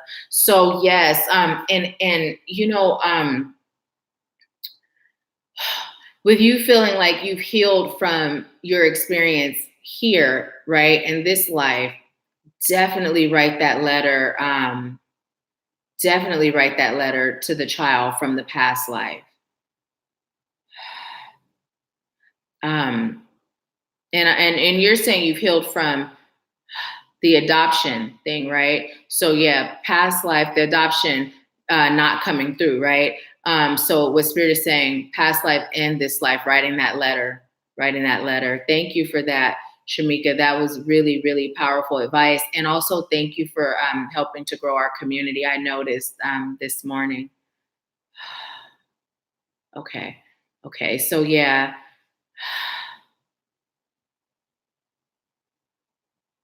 Also work on your chakras, clearing that energetic field is going to help too with conception. Tia Lynn said, I was just thinking about starting a mom's healing circle group. It was a thought that popped into my head this morning. Makes a lot of sense. No mistakes. So yeah. Okay. I was told to pull a charm for you, Angelina. And is there anyone else that is interested in, oh, look, you got a butterfly. And I don't know why. Look, let me just show you. There's another butterfly in here. Okay, because when I see this butterfly, it reminds me of a baby. And look at, this is why. And there was, hey Alatha, I don't know where the message came through. I recorded horoscopes and I've recorded a few videos. I don't know if it was in our group session, but somewhere it came through that when we see butterflies, our angels are letting us know they're with us, they're there. So look at that. As soon as I picked this up, I felt the energy of a baby. And so the children that you have had, right, whether they were born in the physical realm, whether it was in past life or this life, they're with you. They're with you.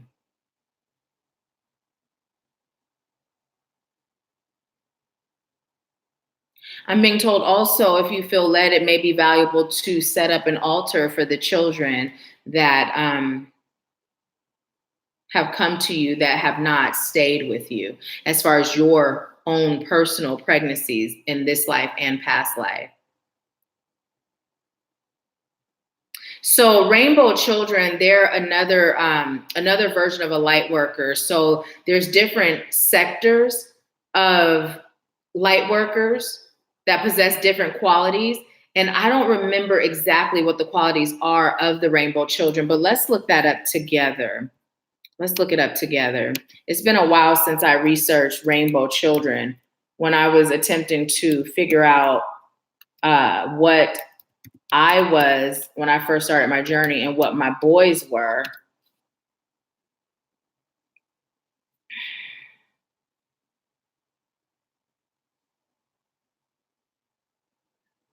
So it just says they're a third generation of special children that have come to help humanity evolve, different from indigo and crystal children. Let's see. And I'm not going to read the whole thing. I'm just going to make it brief. Rainbow children have a few more interesting characteristics. The rainbow children are generally born in the year 2000 and above. In some cases, there might also be a few scouts that came to Earth before 200 or 2000. The few rainbow children that are here today are born from early crystal scouts that were born in the 1980s. As the name implies, the rainbow children come to Earth with a few more other spectrum of ray color. They are born on the ninth dimension of consciousness, the dimension of collective consciousness. As many people might have experienced it, the rainbow children bring joy and harmony to their families. Unlike the indigo and crystal children, the rainbow child is born to smile, which is accompanied by their huge hearts that are full of forgiveness. The rainbow child generally recovers from the state of negative emotion quickly. This is also an important key that they hold, emotional mastery. Rainbow children are psychic and have the ability to read people's feelings. This gift is usually revealed as they grow older. Rainbow children are psychic beyond this, and perhaps more so. They have strong wills and strong personalities. Their gifts do not stop there. They are known to be natural healers and instant manifestors.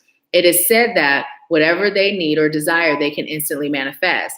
As would be expected, they have a connection to color. In fact, they resonate with the colors around them. They are drawn to color, colorful surroundings, and brightly colored clothes. Their energy is expressed in other ways too. As they are high energy children, their enthusiasm is demonstrated in their creativity. The rainbow children are thought to be the builders of the new world using divine will. Beautiful.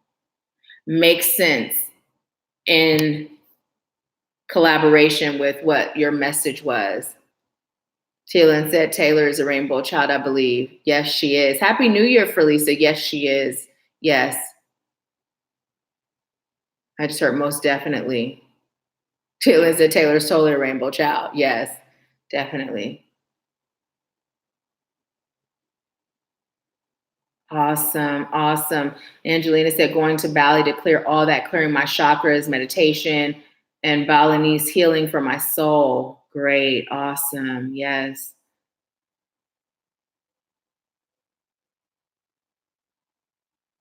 Michaela said, oh, wow. Yeah. Yeah. So Oh. Pat said, "Oh, wow, I never knew this.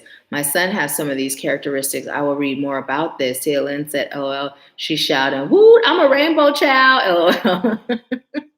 I love Taylor. Her energy's amazing. Oh, my goodness. But yeah,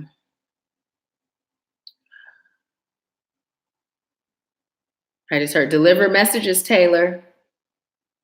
Sometimes let her come in REM, TLN. You know, the children, they're honorary REM members. So sometimes just let her go live and deliver whatever spirit gives to her so she can start exercising that muscle now.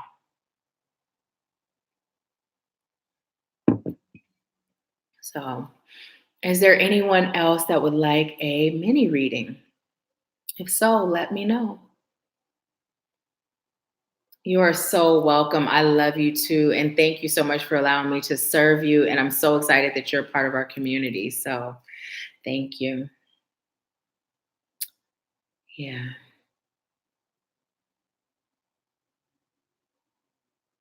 Some of those general horoscopes may be posted to the channel by now because I scheduled them out. There's a few more to still record. I'll be recording them today, but Alatha said the Greeks believe that butterflies are the souls of people who have passed away. Same thing is true in Russia, where their world for butterflies is awesome. Makes sense. Makes sense. Healing said my friend may get one. Okay. Just let me know and I'll put the Cash App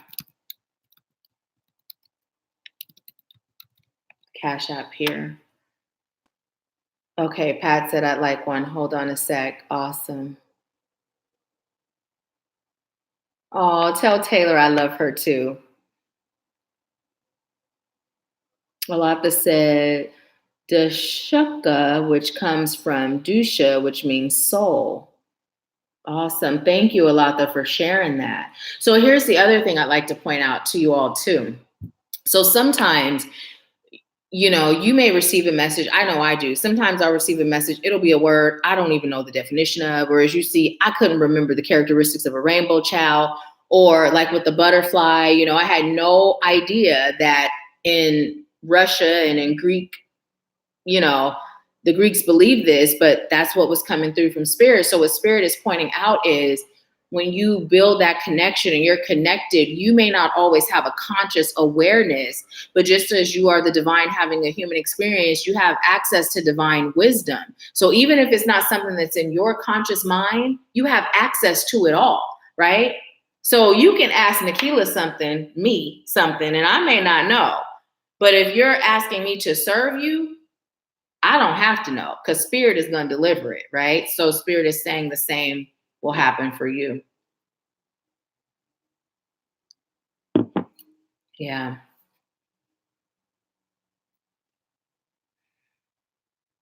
I'm being told to pull a charm for us as a collective while I wait for Pat and Tielin's friend. Oh, look. What were we talking about? Balance.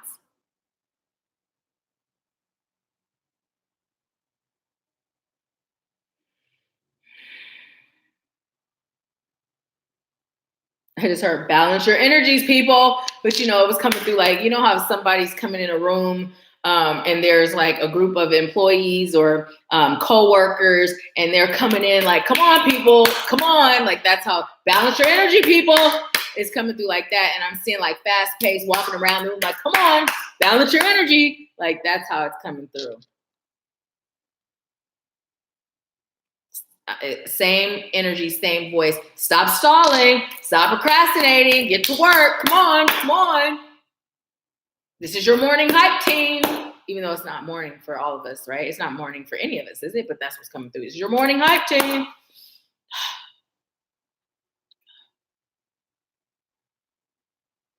And now I'm hearing, okay, calm down and let them breathe.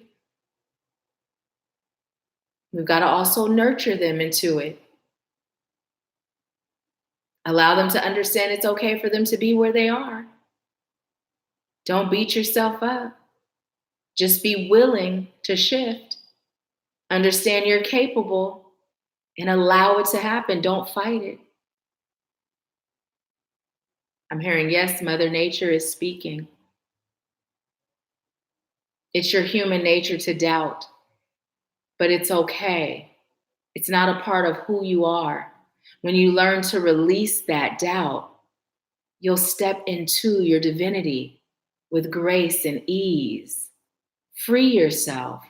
Pain holds you down like a chain, chaining you to the past, chaining you to unforgiveness, and chaining you to what does not serve you. So allow yourself to be free. Okay, thank you. Okay.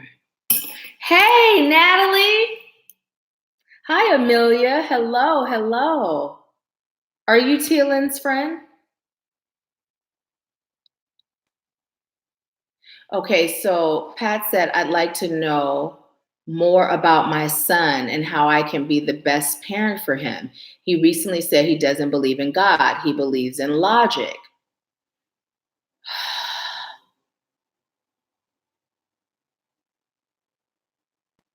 Okay, wait. Okay, hold on, slow down. Okay, just start over and let me say it as you bring it.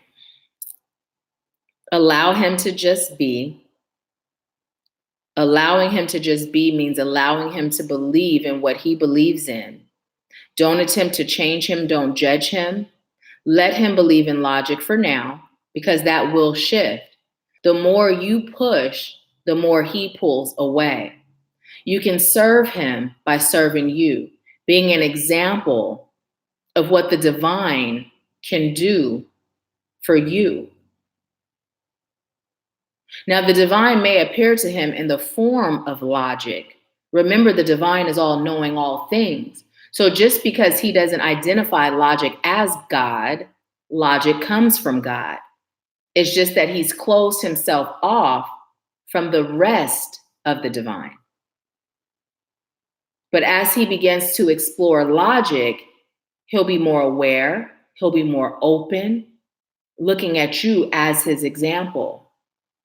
So when you speak to him in logic, speak his language.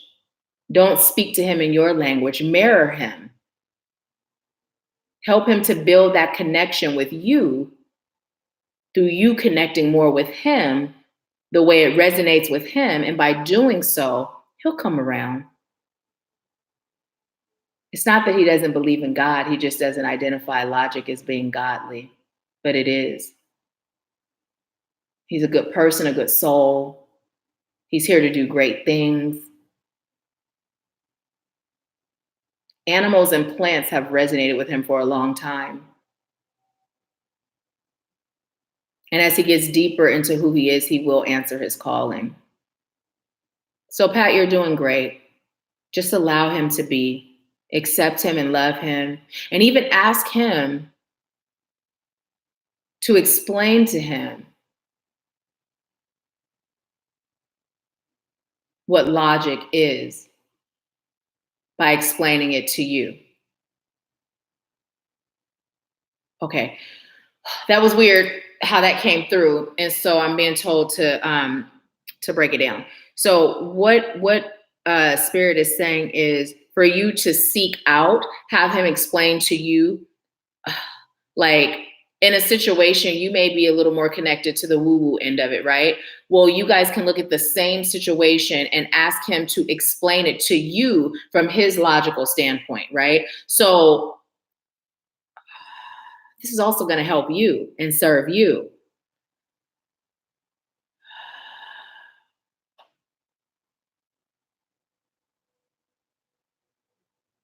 We've all started off with certain beliefs that we didn't carry with us indefinitely. Nothing to be afraid of or worried about. I'm hearing plant medicine.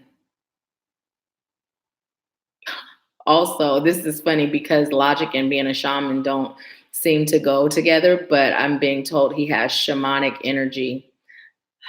There's a place for him in the world of shamanism. It's a phase.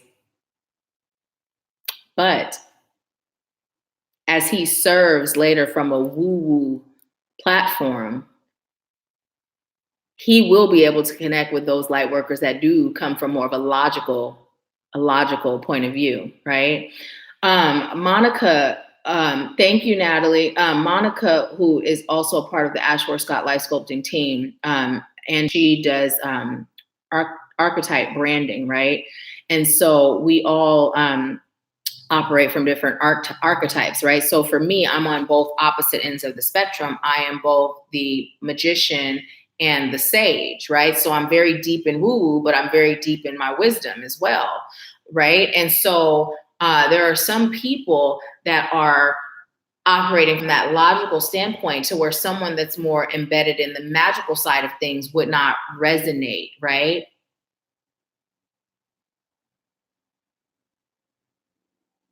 I'm being told also he gets tired of being told what to do, although you do it out of love.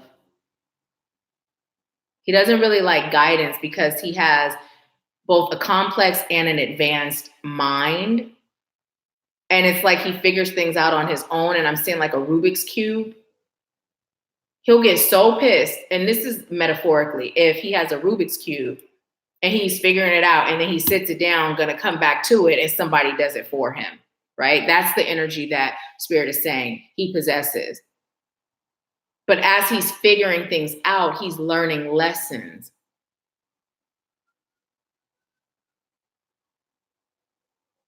You've just got to trust in him by trusting in you and the fact that you did a great job. There's nothing more to do but just be in flow. He's showing up as another test for you to let things go and flow.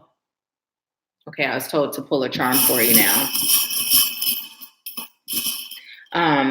Pat said, yes, that resonates with me. Have him explain his way of seeing things to me. Yes, yes, yes. Amelia said, yes, you are Tia Lynn's friend. Awesome. Thank you, Natalie. And look at what you got.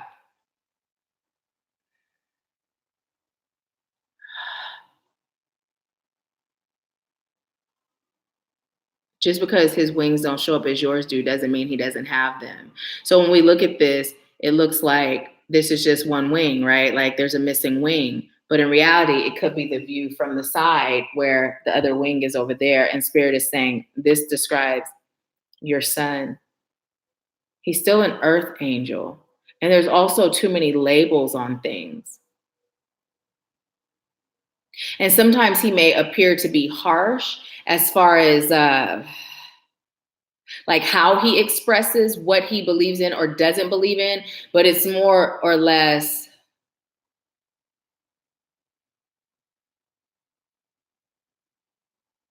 that I'm sick of explaining myself or people not understanding. So sometimes it may make him come across as a little less angelic, but he's not. He's just operating on a different service system. Don't worry, don't fear, he'll be fine. Have more conversations with him where you're seeking to understand and not change. And I'm being told to tell you also, don't blame yourself for any mistakes that he may make. Because he still has a lot of bumps in the road before he gets to this point of uncovering his wings. But they're all what his soul called for him to do, to gather the lessons he's called to gather to serve.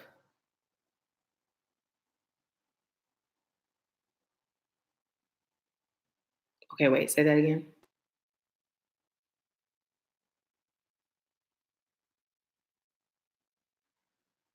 Okay, I'm being told he won't step into shamanism in this lifetime, but he will be attracted to their ways in the shamanic culture. And what I'm being told to tell you is to find like drums, like maybe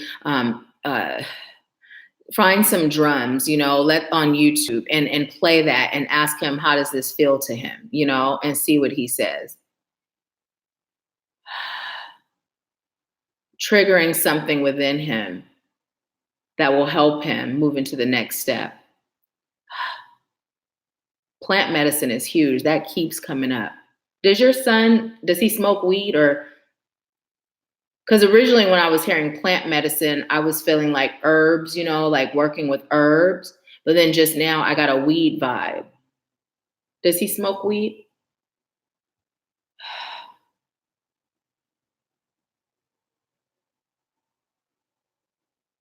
Awesome, awesome. Welcome, Sandra. I'm glad you're here. And let me know did you use the Cash App, Sandra, or did you use PayPal? Let me see, Pat. I think your comments are coming through at the bottom. Pat. Okay, thank you, Amelia. So let's see. Tia Lynn said, LOL, me. I'm on the shaman path, but was very logic based for a long time. Pat said, interesting. Yes, he is brilliant. He does math in his head. Okay, thank you, Amelia.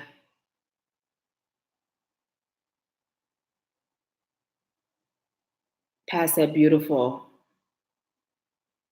I adopted him at 8 months old, but I know he is my divine assignment. Yes. Now I said I'm making changes to the business as we talked about, and I just like a message from Spirit about these changes. I'm very excited. I just like the confirmation, more guidance, or whatever Spirit has. Okay. Yes, he doesn't like people talking to him like he's a child. He has advanced knowledge and understanding. Right. Okay.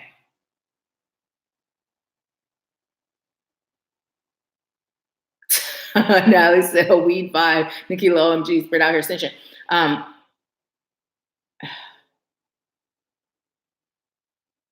Pat said, laugh out loud, not to my knowledge. Does he deal with any anxiety at all? I just heard not per se, but he does overthink at times.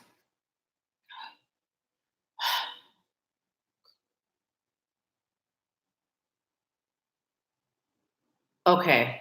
I'm sure you have had to talk with him about weed, right? Okay. Yes, he does. Well, it's stemming from him overthinking. He has trouble sleeping. Okay.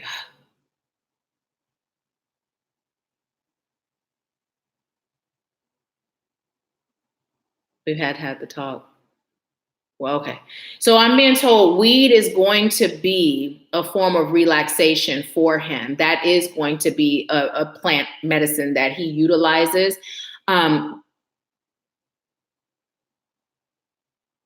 I heard, but not until he's 18. Find natural herbs. Now, here's the thing. These messages are fluid, right? So if you begin researching natural herbs that can help with him sleeping or help with those feelings of anxiety, right, that stems from the overthinking, then he'll be able to combat these things. Not to say that weed is bad. I don't indulge in weed because I don't like the high. But some people do, and it is used as medicine, right? So what Spirit is saying is if you can find natural herbal remedies to help combat what he's experiencing, then that will help him to not turn to weed later. And again, not that it's bad, but if he can get something else that's natural that doesn't alter his mind, right?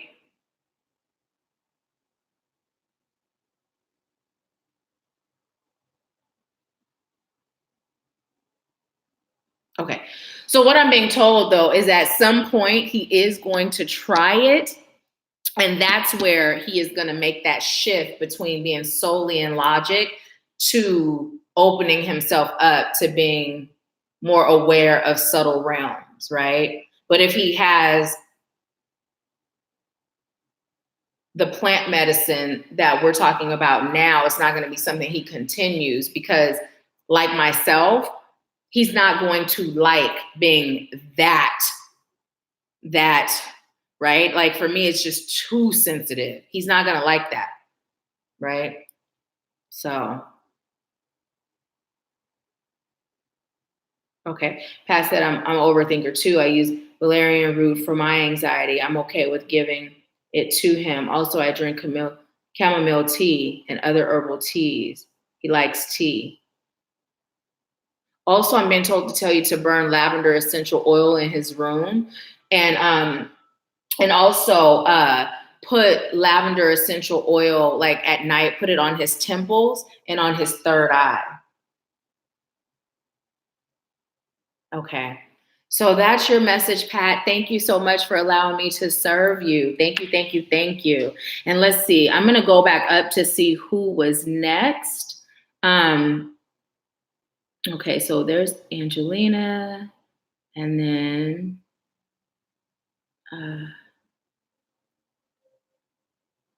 okay.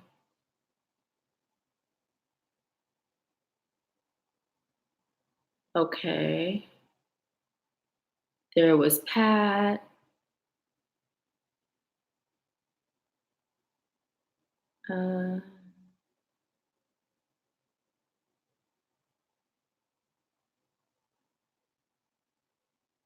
Okay, so let me see. Okay, so Sandra, you are next. You were the next one to notify me that you paid for your reading. So, and then Natalie, and then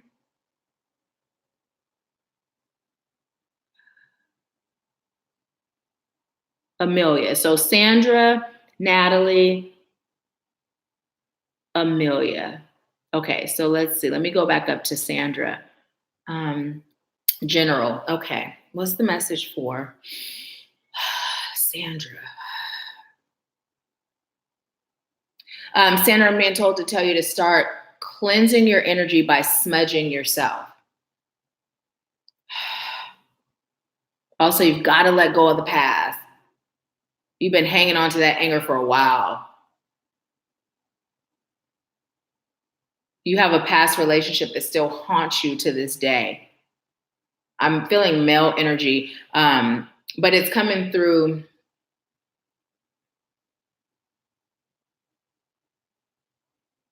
father figure energy and old boyfriend energy.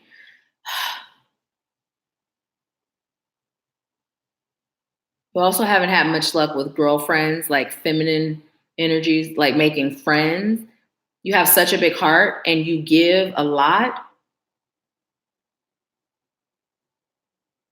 but people always seem to judge you and take you for what you're not.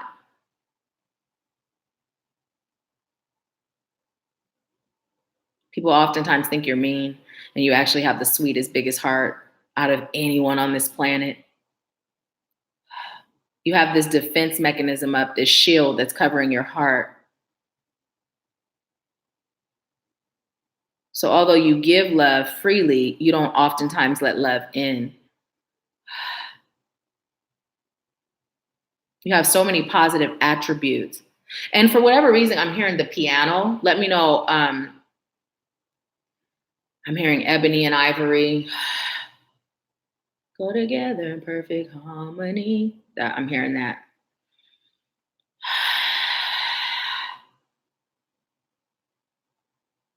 You're coming into the love of your life, but you must be ready. If you stay ready, you ain't got to get ready. In order for you to receive the love and bliss that you deserve, heal your heart. Heal your heart. Get grounded in your true potential. Get grounded in the truth of who you are. Divine residency is what I'm hearing. What does that mean? You're dwelling here on earth as a gatekeeper. And I'm feeling you've experienced many lifetimes on earth, right? And you are going to continue to have many lifetimes on earth. As you exist in this 3D and in the spiritual realm parallel together at the same time, in the spirit realm, you're like a gatekeeper, right? People pass through you to enter this realm. So you oftentimes have had a deeper understanding about things, you know, like the existence of this world and the intentions of others, or you figured out the matrix, that type of thing, right? That's how it's coming through. And this is why, right? I'm also feeling a pain in my back, in the middle of my back. And this is stemming from that past stuff that you're being called to let go of. I'm hearing fallen angels betrayed you.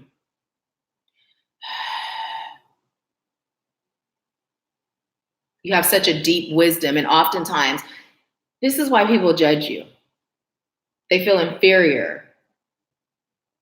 They place you on a pedestal of superiority. And it's not even like you place yourself there, because oftentimes you haven't even really appreciated this gift, because the energy hasn't been directed in the way that you're called to utilize it as a part of your purpose. So what is she here to do?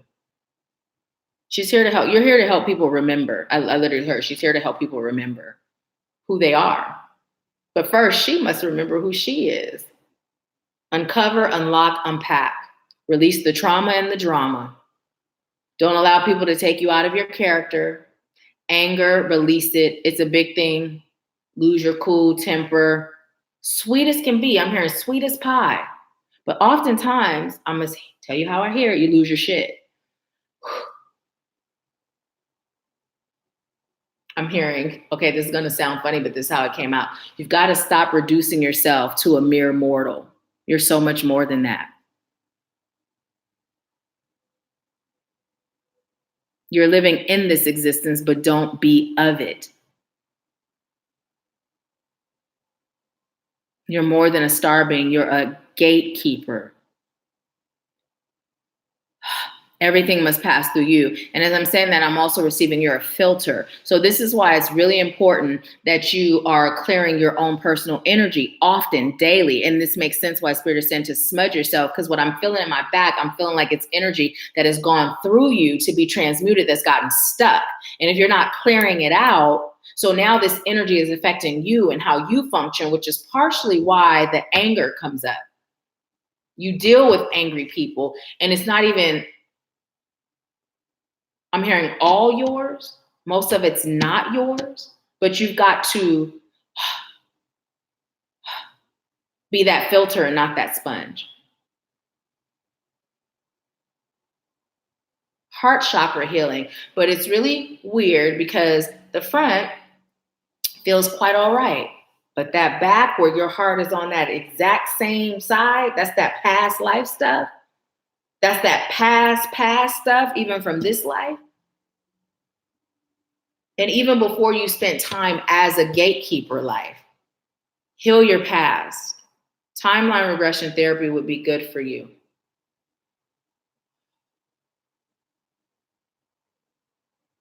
You also have to let go of expectations, expecting others to show up a certain way, even expectations of self. Spirit is saying, be in flow, be you. Allow your image of yourself to grow. And I just was told to tell you, grow your hair out. It looks good on you. That's super specific. Let me know what that's about.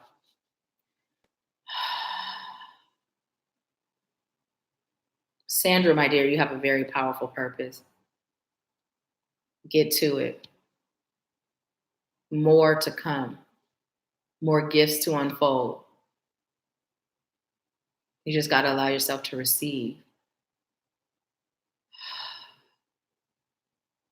Leaning Tower of Babylon. Leaning Tower of Babylon.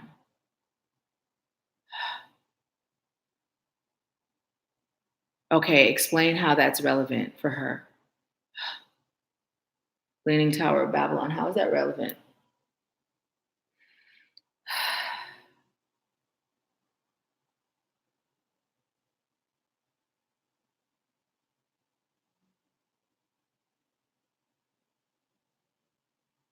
Okay, I'm being told, tell her to go deep and understand why that's relevant to her. But as I said that, it's like it's not anything deep that you got to go to, like, you know.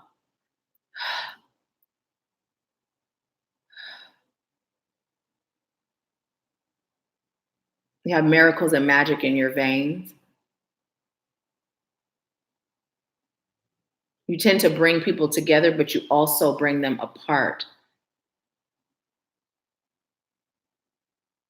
I'm being told to tell you sometimes you gossip. And it's not intentional or malicious. I'm hearing can't hold water. Sometimes it really just slips your mind. Like you'll be talking and then you'll just be talking about something and it comes out. Be mindful. Spirit is saying think before you speak. Because sometimes this is how it brings people apart.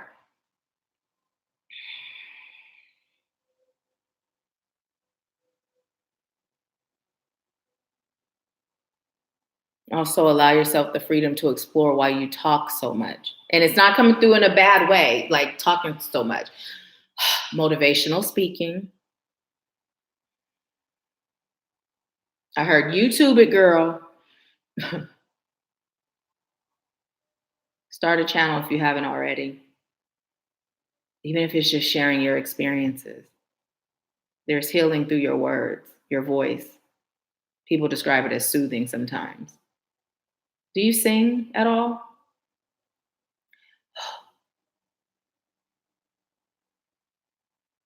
Have more confidence in it. Anything else? Okay. Oh, look.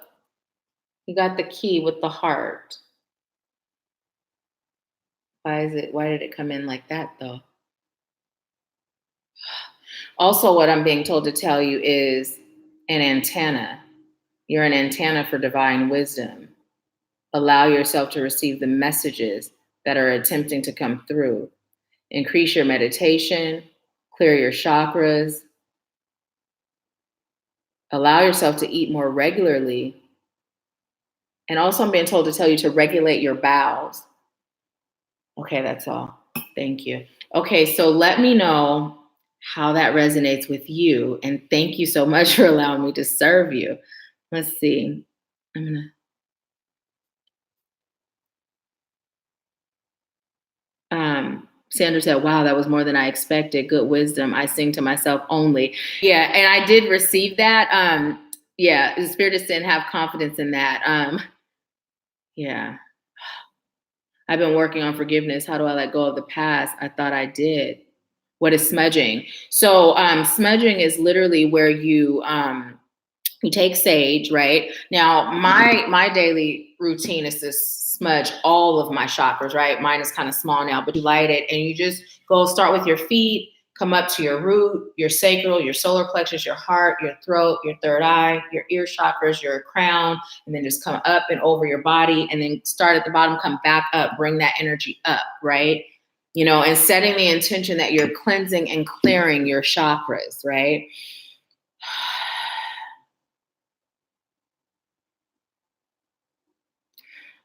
As far as letting go of the past, there are so many ways to do that. I would say if you would like specifics on how you're called to do that,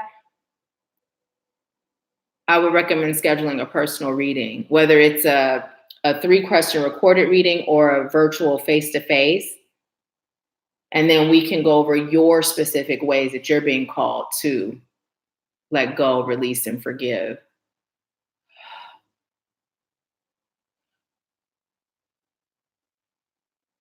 And if you're interested in that, the link is in the description box because it's going to be different for everyone. And this is part of the beauty in, you know, being a mentor and a life coach that's connected to spirit, because whereas there may be tools and modalities, healing modalities that we can use, when you're able to get the ones that are specifically for you, that's when the healing sticks and that's when you get the best results. So, okay. Awesome. So thank you. Okay, so after, who was next? Was it Natalie? Were you next? Or was it Amelia? I believe Natalie, you're next, right? Okay.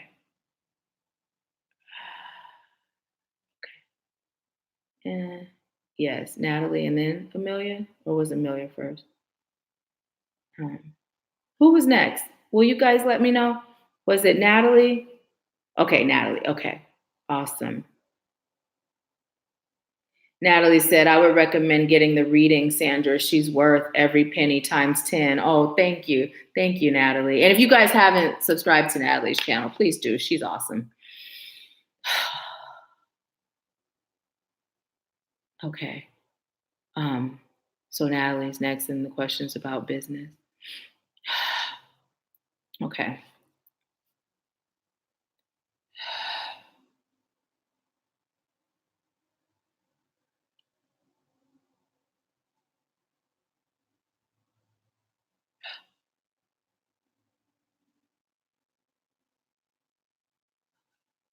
Okay.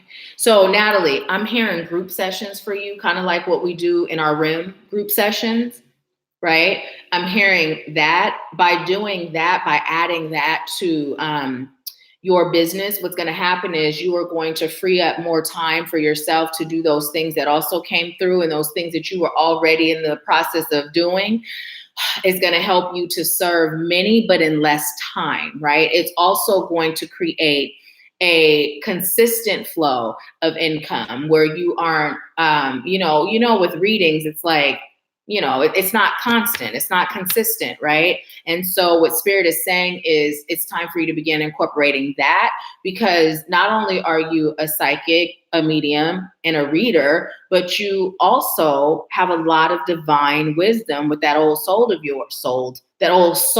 yours. And it's time for you to start serving on a different and greater capacity. But this also serves you as you're serving others. Tree medicine is coming through.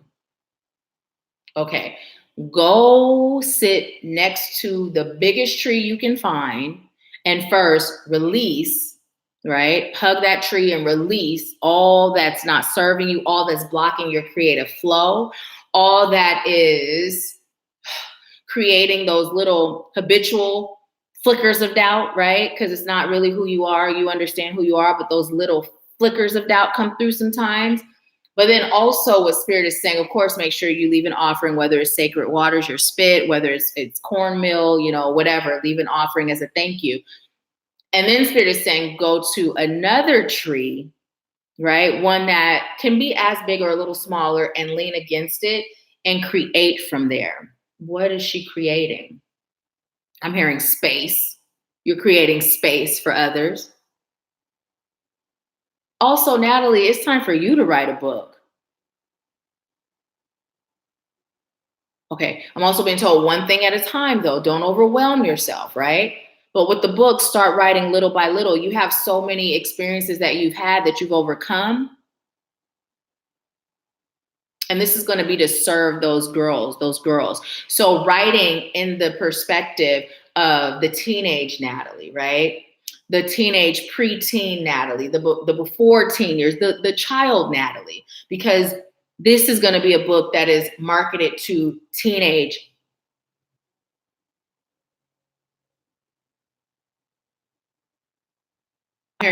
girls, whether they were born physically as girls or not, right?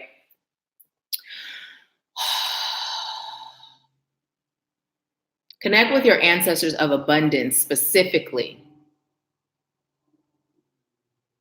and ask them to aid you in your creative flow.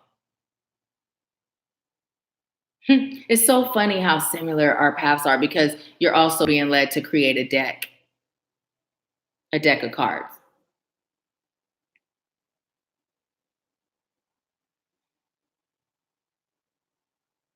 Affirmations, start practicing your affirmations. Again, they helped you a lot.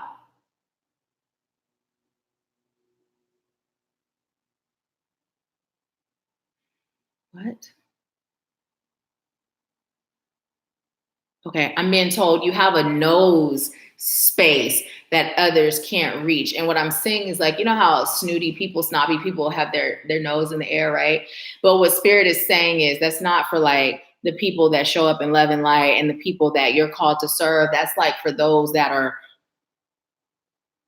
here to harm, here to hate. And then I'm hearing Candy's song Fly Above All the Haters. Remember that song she had back in the day? That's playing. So it's okay. It's not like an air of, conceit as what we consider, when we think of a snooty person, right? It's more or less you elevating above all of that. And in this situation, it is okay to feel superior because you are. Light is superior from anything that's low vibrating below the light. And this isn't relating to people, this is relating to energy, right? But sometimes people are carrying that energy. Write the book, create the deck, create a group mentorship, create in nature against the tree. It's almost like the tree is whispering to you.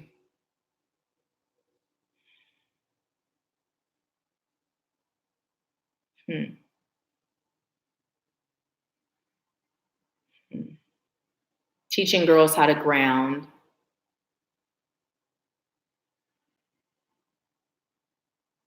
Astral travel. Have you been astral traveling? Have you experienced that yet? Out of body experiences. Have you experienced that yet, Natalie?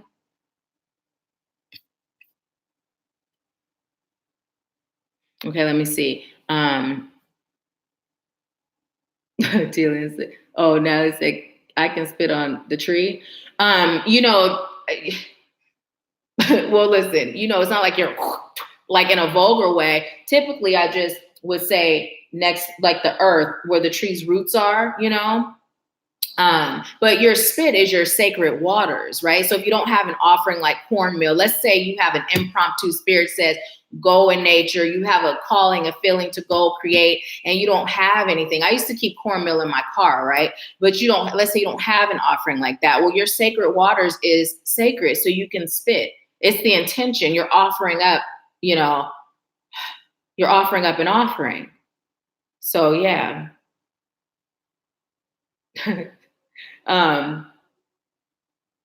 Natalie said, I'm getting back into it. I've got my poems. This is so perfect. Yes, for the girls. Oh, yes, a deck.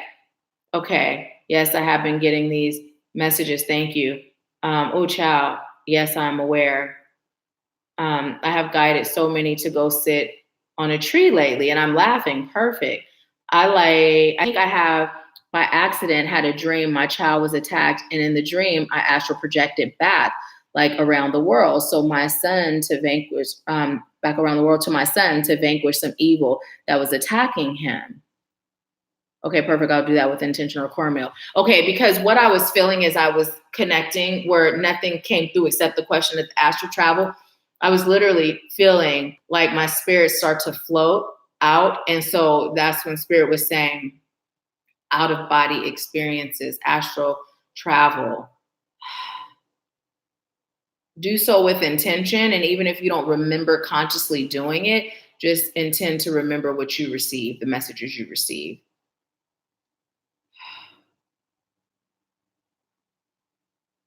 I've just heard you're going to be a great mommy one day.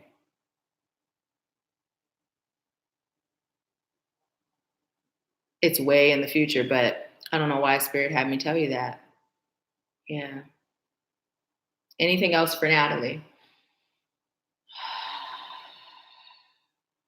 I just was told, tell her to be creative and let her freak flag fly. But it's not coming through like the Megan Thee Stallion, what we were all talking about. It's coming through, because that's the first thing we think, freak flag. Oh, heck yeah, But no, it's your freak flag, like all of those things that make you different, right? Where society may label as freakish or, not normal. Don't hold back. Not that you tend to usually, but as you're embarking on something new, spirit is saying don't fall back in that old habitual way of being and hold back. Just be all of you. Wave your freak flag with pride. Okay. Oh, now I said, now I'm going to cry. Thank you. You're so welcome. I know I said freak flag. Oh, heck yeah. So that's your message. Thank you so much for allowing me to serve you. Thank you. Thank you. So now we have Amelia. And let's see. Amelia, did you tell me any topic or was it a general? Guys, that won't hold back. Okay, perfect. Thank you. You're so welcome.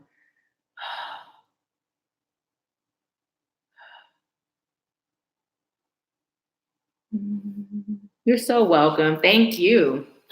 Thank you. It's an honor and a pleasure. Always, always a pleasure.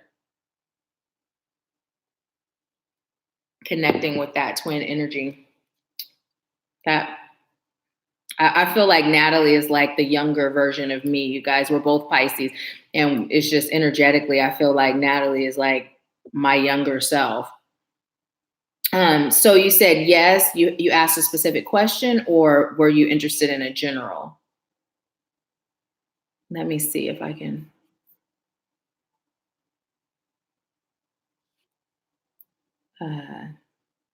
Natalie said, yes, twin, I'm so happy we connect like this. Me too.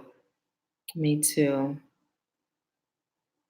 And really quick, I'm going to tell you guys the backstory. Again, if you haven't subscribed to Natalie's channel, please do.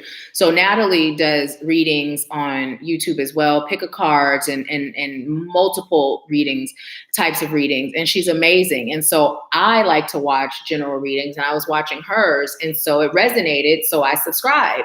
And so I've been led by spirit when I subscribe to someone's channel to invite them to subscribe to mine for the exchange of energy. Well, we're not even at 1,000 subscribers yet. Natalie, aren't you at like over 18,000 or something like that? Almost 19,000. But I did the same. Most people with that many subscribers, they do not subscribe back. They just like it and keep it pushing, right?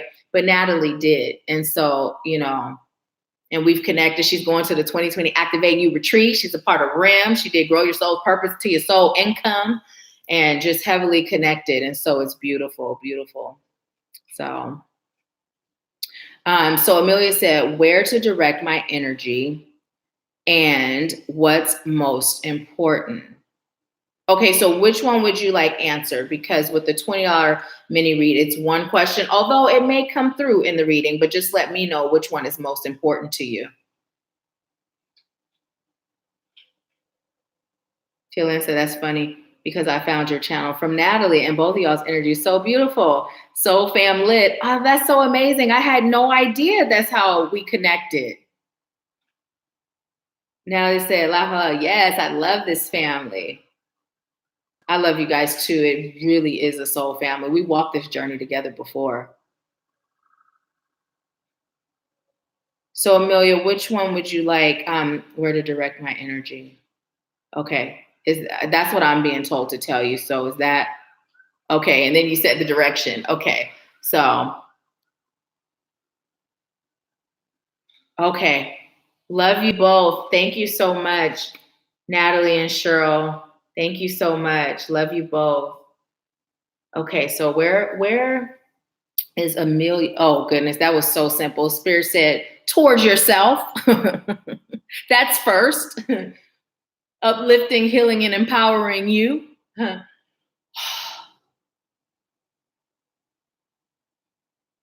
Wait, say that again.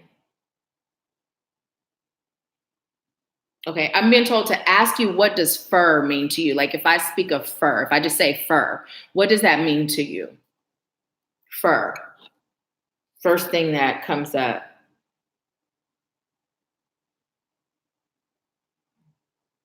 Amelia, fur. When you hear fur, what comes up for you?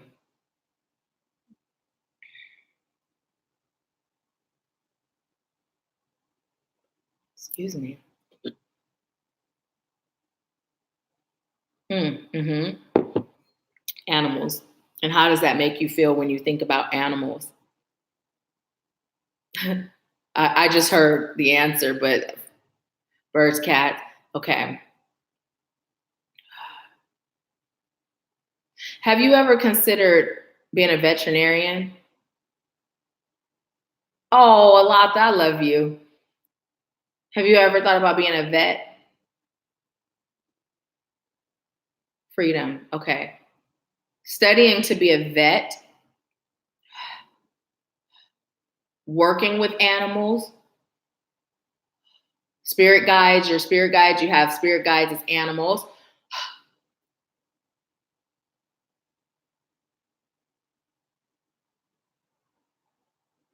I just heard you have time to test and study. No, my daughter does.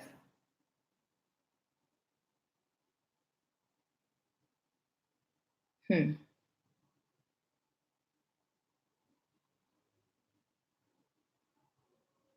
says squirrel.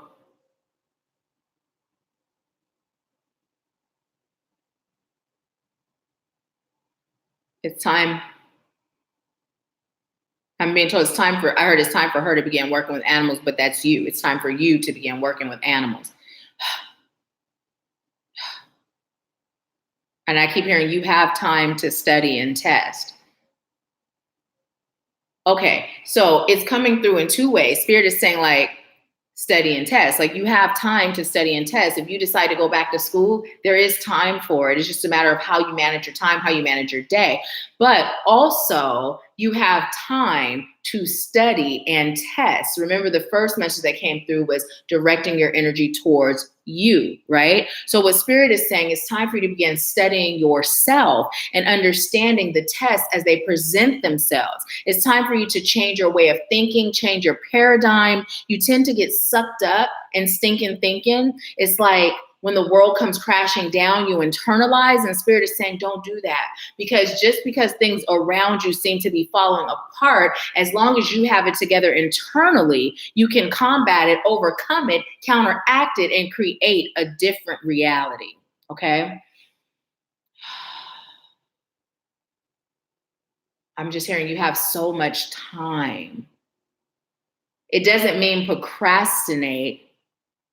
This is not your last rodeo, and you will simply pick up where you left off. So what is happening is your soul is feeling rushed. Like your soul is feeling like, let's go, let's get it together. Part of that is because you do have a tendency to procrastinate as it relates to you. When you serve others, you're on it, right? You're a giver, you're on it, you're on the go. Is that what okay, I got you, right? But when it comes to you, you're a little more reserved, a little less fired up.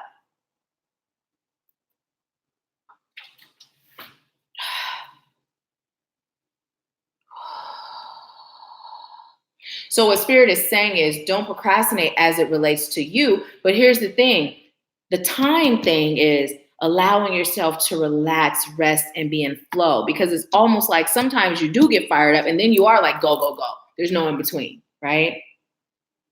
Balance, ease, and flow. Balance, ease, and flow.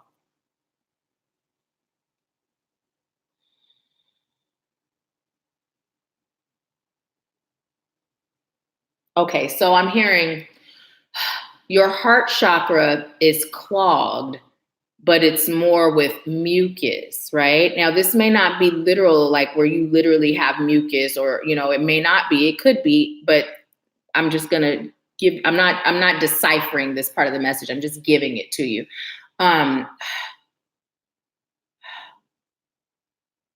Also, I don't know how you feel about this. I'm vegan. I don't push it on anyone, but Spirit is saying a vegan lifestyle is going to serve your highest good. And if you're not ready to full-fledged it, just start. This is me talking now. If you're not ready to full-fledged it, just start where you can, where you feel like you can. Just give up whatever a little bit at a time, right? But Spirit is definitely saying that will serve your highest good. Oh, actually, we were just talking about animals, right? So are you vegan already? You're working on it. Let me see. What are you saying? Because I'm asking you questions and then I'm getting answers before you answer. So, are you vegan already? I'm gonna let you answer.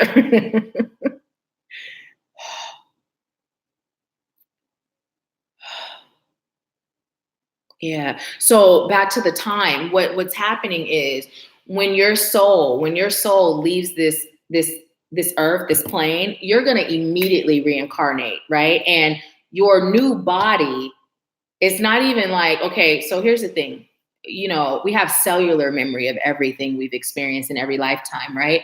But when you leave and come back, you're going to come back starting right where you were, and you're going to have lots of memories from this life, right? You may even notice that you have like deja vu, because I'm hearing you have memories of things, right, that you didn't experience now, right?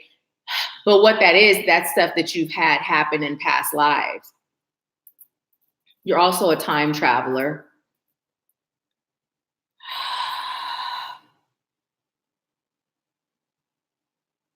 He's been here before many times. Do you have a fear of snakes? Water. Get in some water. Get in some salt water. Release all that energetic junk into that salt bath. Right? Are you saying yes to being afraid of snakes? Meat has been making me sick. Okay. Yeah, it's time to let it go. Yeah.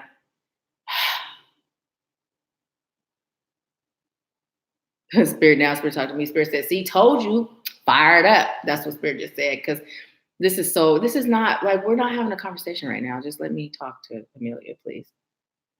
Okay. I'm being told to tell you, explore that fear of snakes, right? Where does that stem from? The root of it. Also, why is my head hurting right now? Like, what does that mean? How does that resonate with Amelia? It's time for you to open your third eye, and also time for you to stop stressing. Everything will happen or work out the way you believe it will. And even if you aren't consciously saying, oh, it's not going to work, although sometimes you may say that, but even if you're not and you're just stressing, that's what you're saying energetically. Oh, it's not going to work. So then it's not going to work.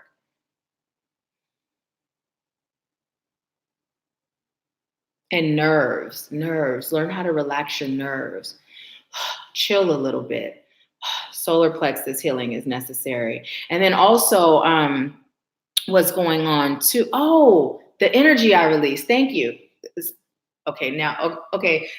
I'm going to not be embarrassed by what's happening right now, but I'm having conversations with Spirit. Spirit is having conversations with me about me too, while I'm receiving for you. And I would rather it just be about you right now. Because, we could talk later. But yeah, your nerves. Start practicing yoga, right? You and Tia Lynn can do that together as the weather warms up in the park or even inside, but practicing yoga, you can go to class. You can go to a class. I don't know if you're in the Bay Area too, but I've seen on Instagram, there's like some free yoga classes in Oakland if you like to test it out a bit. Or maybe you have done it before, but yoga is going to help. But Spirit is saying, calm your nerves, right? Calm your nerves. Just relax, breathe, meditate, right? Tia Lynn, show her that exercise we did in REM. We did in REM in our group yesterday. Show her that exercise, okay? You get migraines. Okay. Part of that is because of your nerves, right? All that anxiety, that anxious energy. It's about you relaxing, learning how to relax, right? Learning how to relax. They'll subside the more you relax and when you stop eating meat. Inside out, where do you direct your energy? Towards you, taking care of your body, your mind, body, and soul. Yeah. And let yourself be free. Do you have a bird tattoo or have you been considering getting one? Tia Lynn said the pressing on the head one and the chest one, right? Yes. Yep. Particularly the chest one, but the head one would also be good for her migraines and opening her third eye.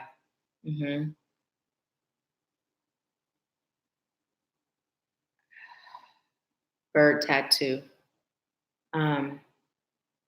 Yes, ma'am. Yes, ma'am. Michaela, yes, ma'am. Yes, ma'am.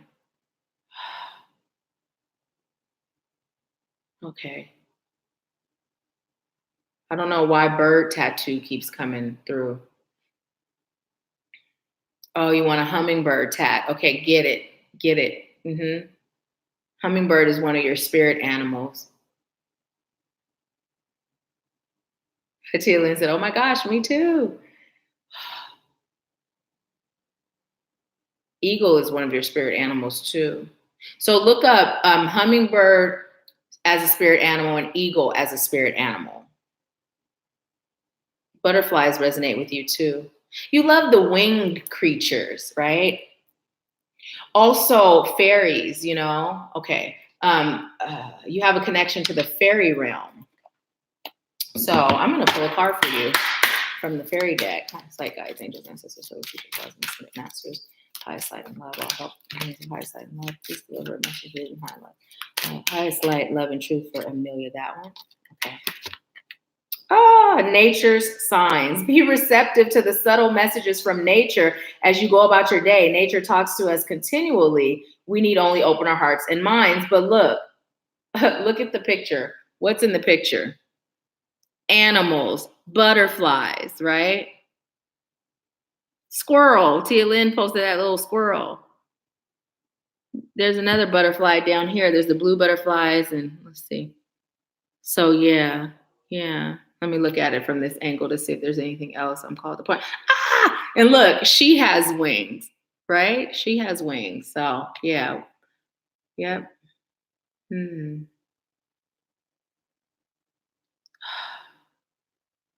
Okay. Also, I'm being told to tell you to speak your truth. Don't dumb down or shy down. Stand in your power. Your energy is so calm. People sometimes take your kindness for weakness. And it's okay, let them. When they underestimate you, they lose their power. And it helps you to be deeper in yours, right? Right. So let's see. Millie said, no, I told Tia no fairies days ago. Well, the fairies are definitely connected to you. Oh, Amelia said I chased a squirrel and a squirrel died in our presence.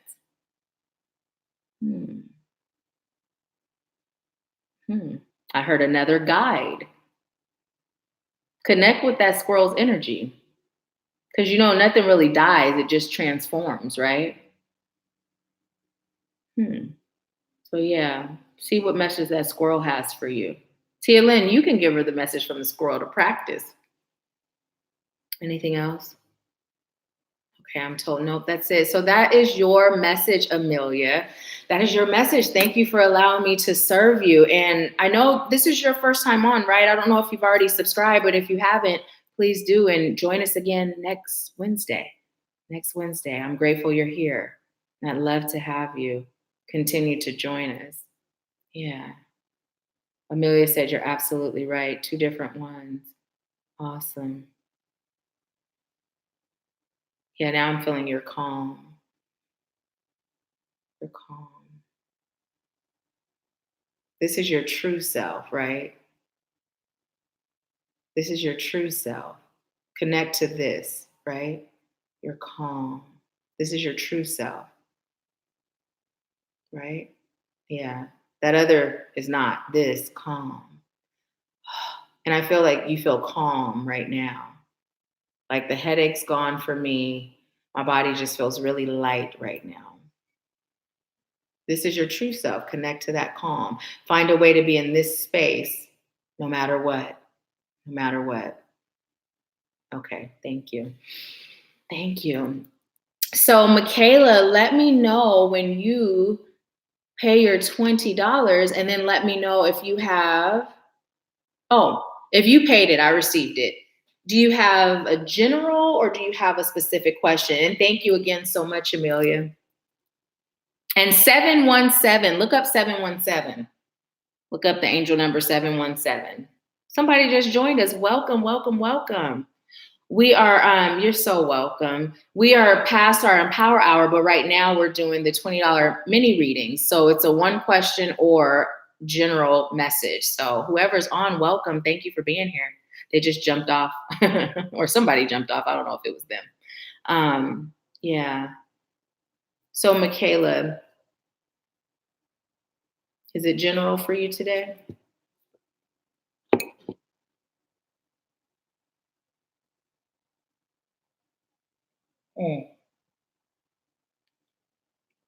What is going on with me?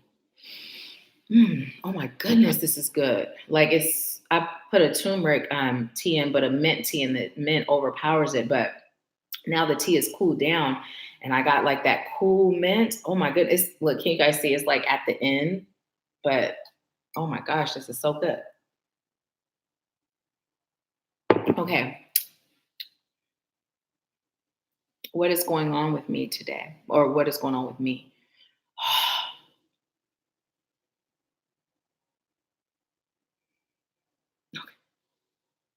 Okay, so I heard you're existing in parallel universes, multiple realms, duh. They literally said that. And at first I was going to be like, don't be rude. But they said it more like a joke, like, duh. Come on now. You remember who you are. Stop acting like you don't know.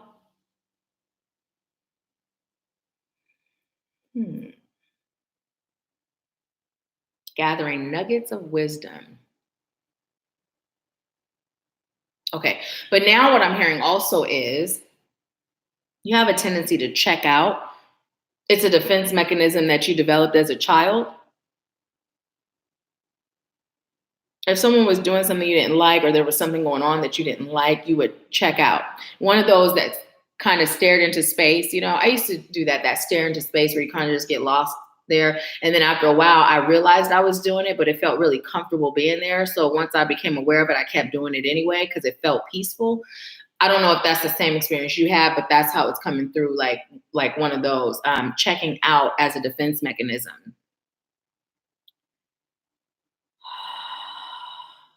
Also, sometimes your higher self takes over, right?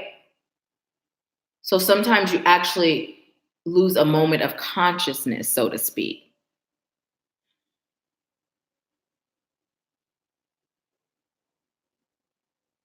Your higher self comes to your defense at times. Have you experienced situations where people may have said you said something and you'll be like, I didn't say that, or you've done something and like everybody else has a memory of it, but you don't? Have you experienced that? What was that cough for? Because that wasn't even a real cough. What is that?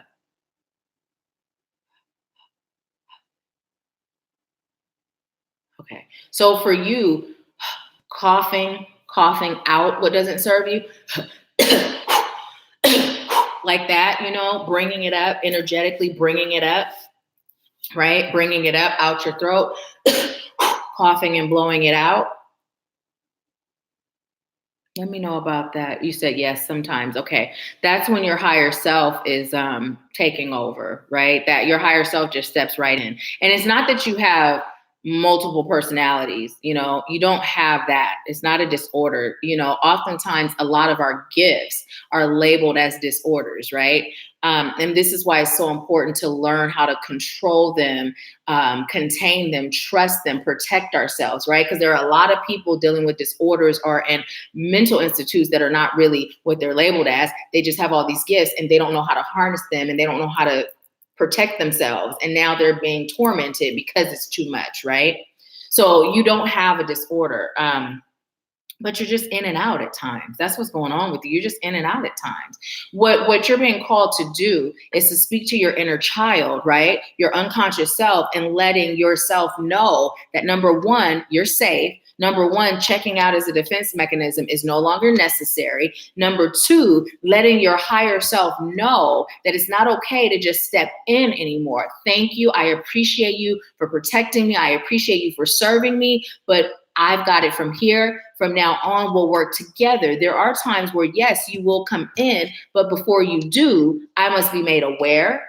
I must have full recollection of what's being said, what's going on. And I must first give permission and know your reason why you're choosing to take over, right? Because the protection is no longer necessary.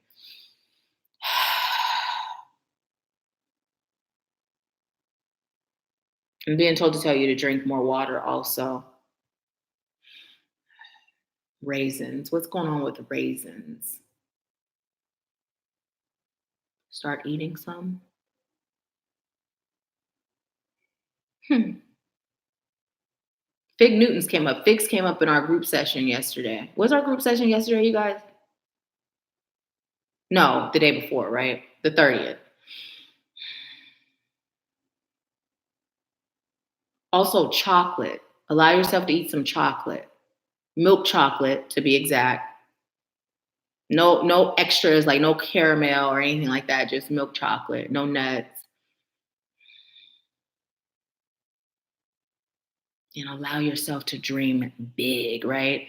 Now, you and your higher self, all this jumping in and out, traveling back and forth, like it's time for you to now build your connection with your higher self on a whole different level, because together you guys have so much serving to do, so much serving to do. Powerful, great work. Powerful, great work. There's nothing wrong with you. Nothing going on with you that you're being caused to feel alarm or any red flags. The only thing is, because your higher self does have your best intention, right? But the thing is, if you're not setting those boundaries, just as your higher self is able to do that, there are other entities that are able to do that too, because you're an open channel, right? So setting the boundaries. No entities are allowed to do this.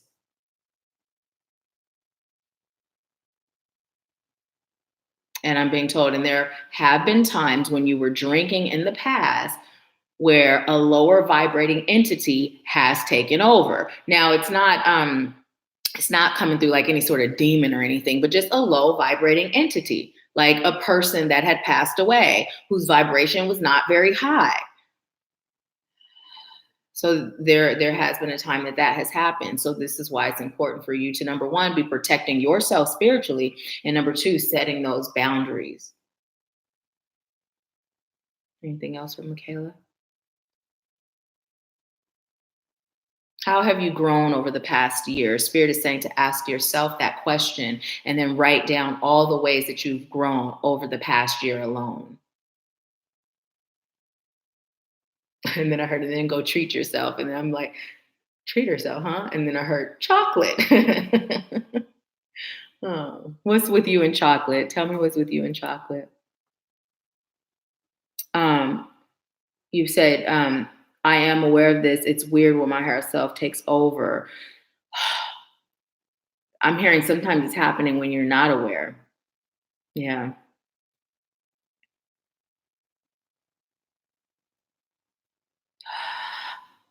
And weird how. Chocolate everything. I also was receiving chocolate ice cream too, for whatever reason that was coming through.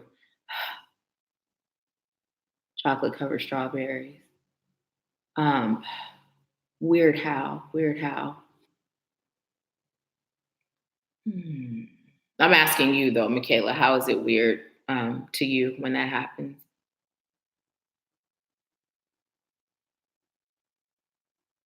I'm also hearing you start to feel panic at times, but it's below the surface. No one can tell. It's like you're cool as a cucumber. It's like we're working side by side, side to side, and burning each other, bumping each other to do something. Awesome. Now, here's the thing though, it's coming through that sometimes your higher self shows up in place of you, like your conscious you, right? Now, the working side by side and bumping each other, when you're allowed to put a candy bar in a cookie, when you're in agreement to that and aware of that, it's actually really amazing. But what Spirit is saying now is it's time for you to be even more consciously in the driver's seat, where your higher self is the passenger that guides you. So think MapQuest back in the day before the GPS, and it was so much easier if you had a friend sitting in that seat giving you the direction. That's how Spirit is saying the relationship is called to be now, as opposed to them just totally saying, okay, here, you just sit over here and let me drive, right? It makes for a more vibrant experience, and you learn more lessons when you're able to be the one driving and receiving direction. Also, there's a few stops along the way that you may decide to take that if it was the other way, you wouldn't experience, right? That are still helping you on your journey. Pull a charm for you too, is what I'm being told. Oh, look. So you got the angel and the cat.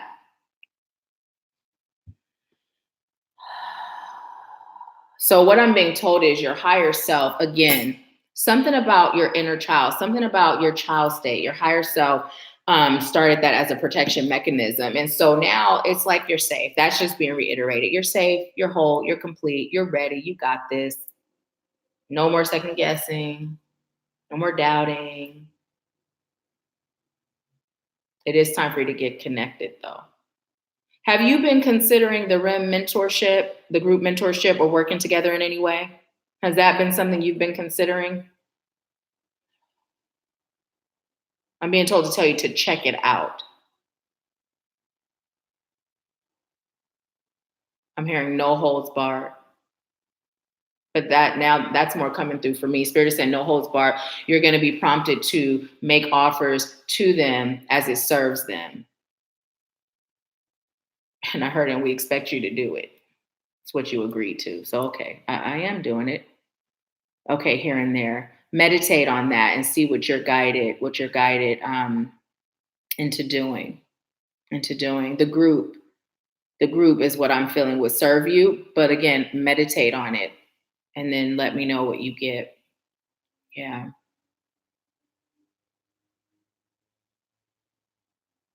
You have time for fun also, so take it.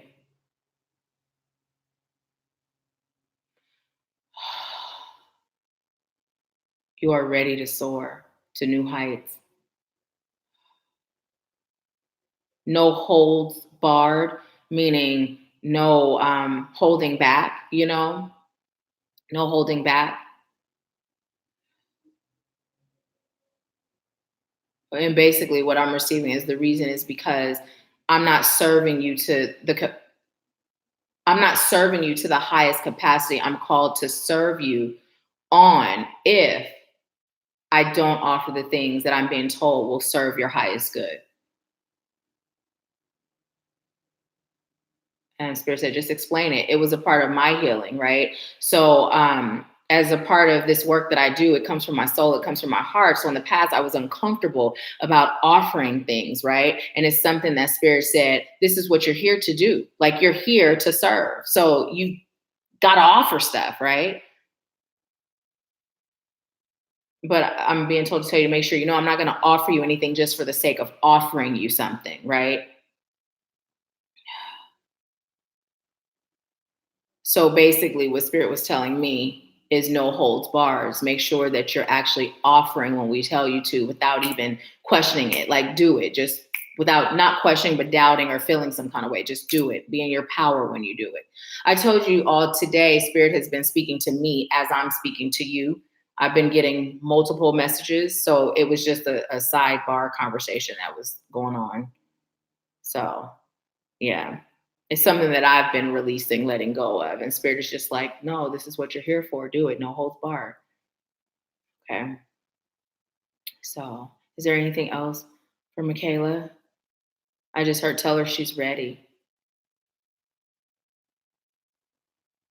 I'm hearing take the sundress off and put on the sweats.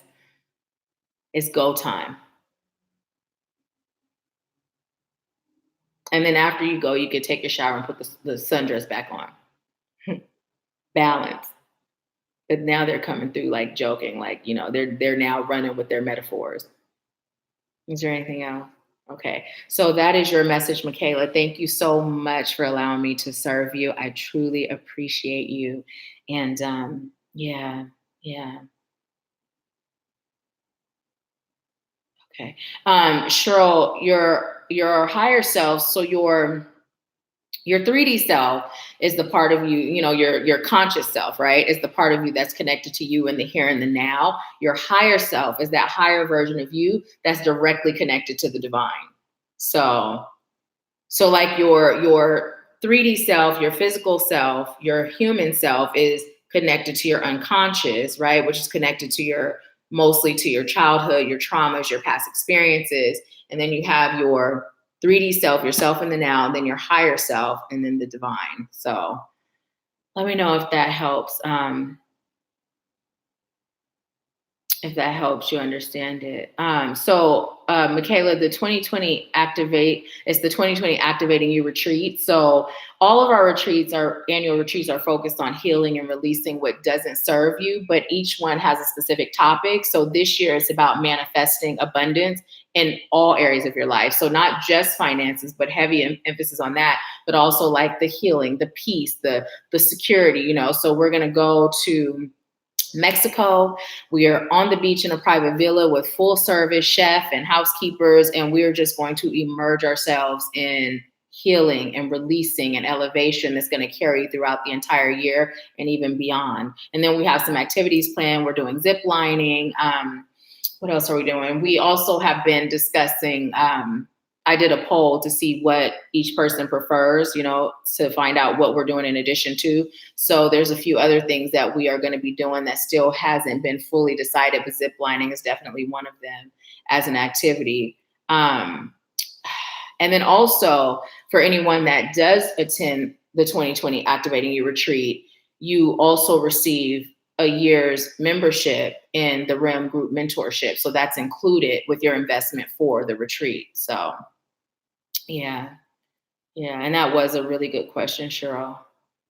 Yeah, it's amazing. And the beautiful thing is everyone that attended the first one is attending the second one. So that tells you the shift that happens at the retreat. So it's October 1st through the 6th.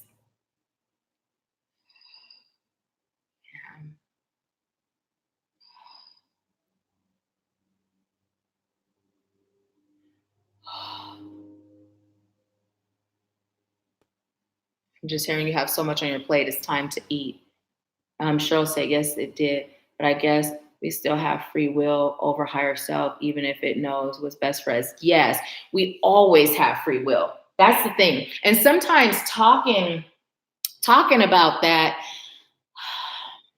it's almost like, you know, like one of those things that feels like you're going round and round, because here we have, you know, like our spirit team, and we have the divine, and we have higher self, all of these things that are guiding us and serving us and directing us, but yet we still have free will. So, you know, it's like when I'm laughing because yesterday with my mom, Spirit gave me a message to give to her. She's sick, and, you know, they're moving here in February. And so they were going to go look at the pods. And so me was like, she's still sick. I was thinking, Mom, you know, you're sick, rest, you know, because before I was getting that message from Spirit. And so, you know, she did. But this time when I was thinking that, Spirit said, no, she's okay. Just only thing is pods and then back home. And then tell her to get a scarf, wrap her nose and mouth and around her neck, pods and back home.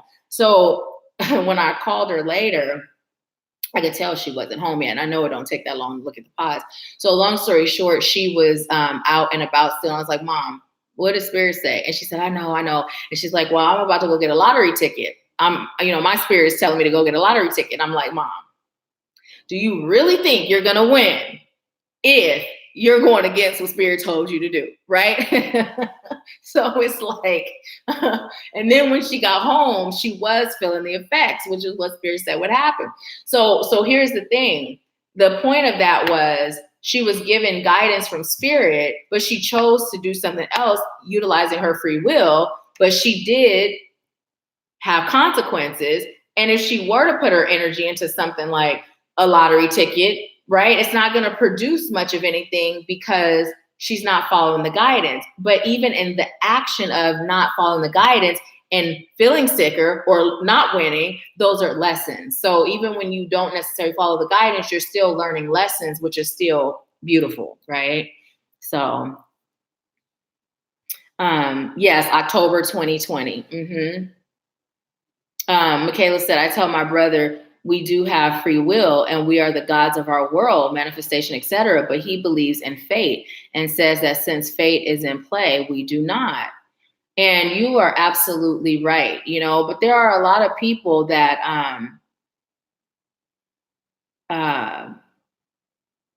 who is Team Sync? Welcome. But you said, can you PayPal me? Are you asking for a mini reading?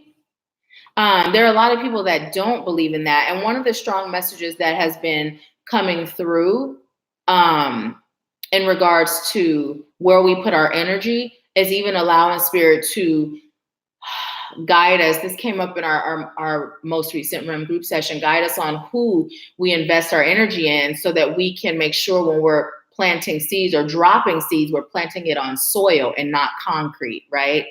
Because what we do, it takes so much energy that we're not called to just engage in any and every debate, right? Just because, right? We're called to make sure that we're being guided so that our energy is being utilized to its capacity, where we're not depleting ourselves, right? Michaela said, and also our higher self is basically someone else, or is it a part of us? Also our higher self is basically someone else, or is it a part of us, but it's connected to the divine? It's a part of us. It's a part of us. Yeah, our higher self is a part of us. Mm-hmm. Yeah. So what we're called to do is merge with our higher self, because we're closer to the divine, closer to embodying that Christ consciousness. I don't know why I just thought about Shanna. She's not on today, but she just came to mind today.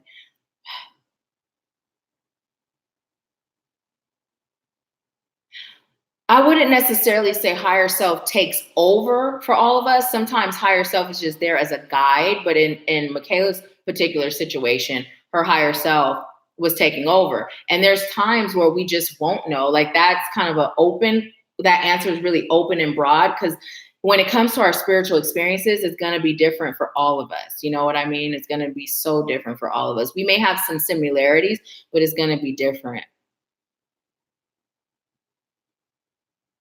So I would say for all of us, as we are exploring our gifts deeper or embarking on our gifts, what I would say is setting the intention now that as you serve or as you receive, whether it's for self or others, that you are always in the forefront. Permission is always granted by you, right? And always make sure, no matter what, you're calling on highest light and love, whether it's angels, ancestors, alien beings, fairy, mer, creature, whatever it is, always highest light and love. Because a lot of these mythical creatures or these fantasy things that we read about or watch on television, there's actually truth in a lot of it, right? But there is duality in everything. So no matter what, when you're connecting with other realms, outer realms, make sure you always call on highest light and love, right? So yeah. So is there anyone else on that is interested in a $20 mini reading? If so, let me know.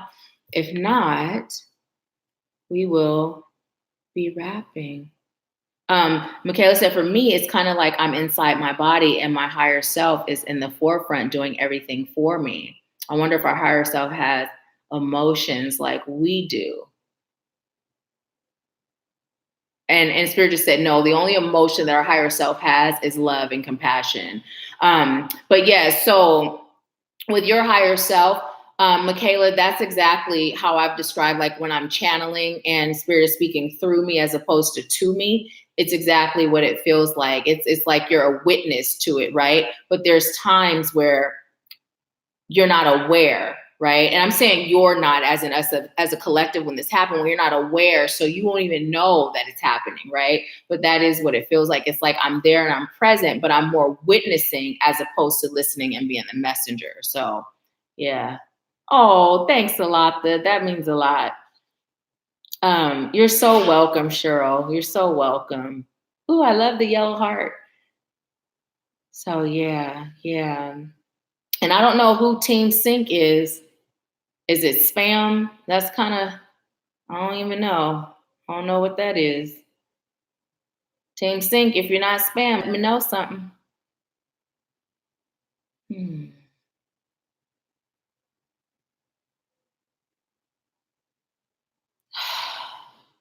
I just heard sweet dreams and a happy new year.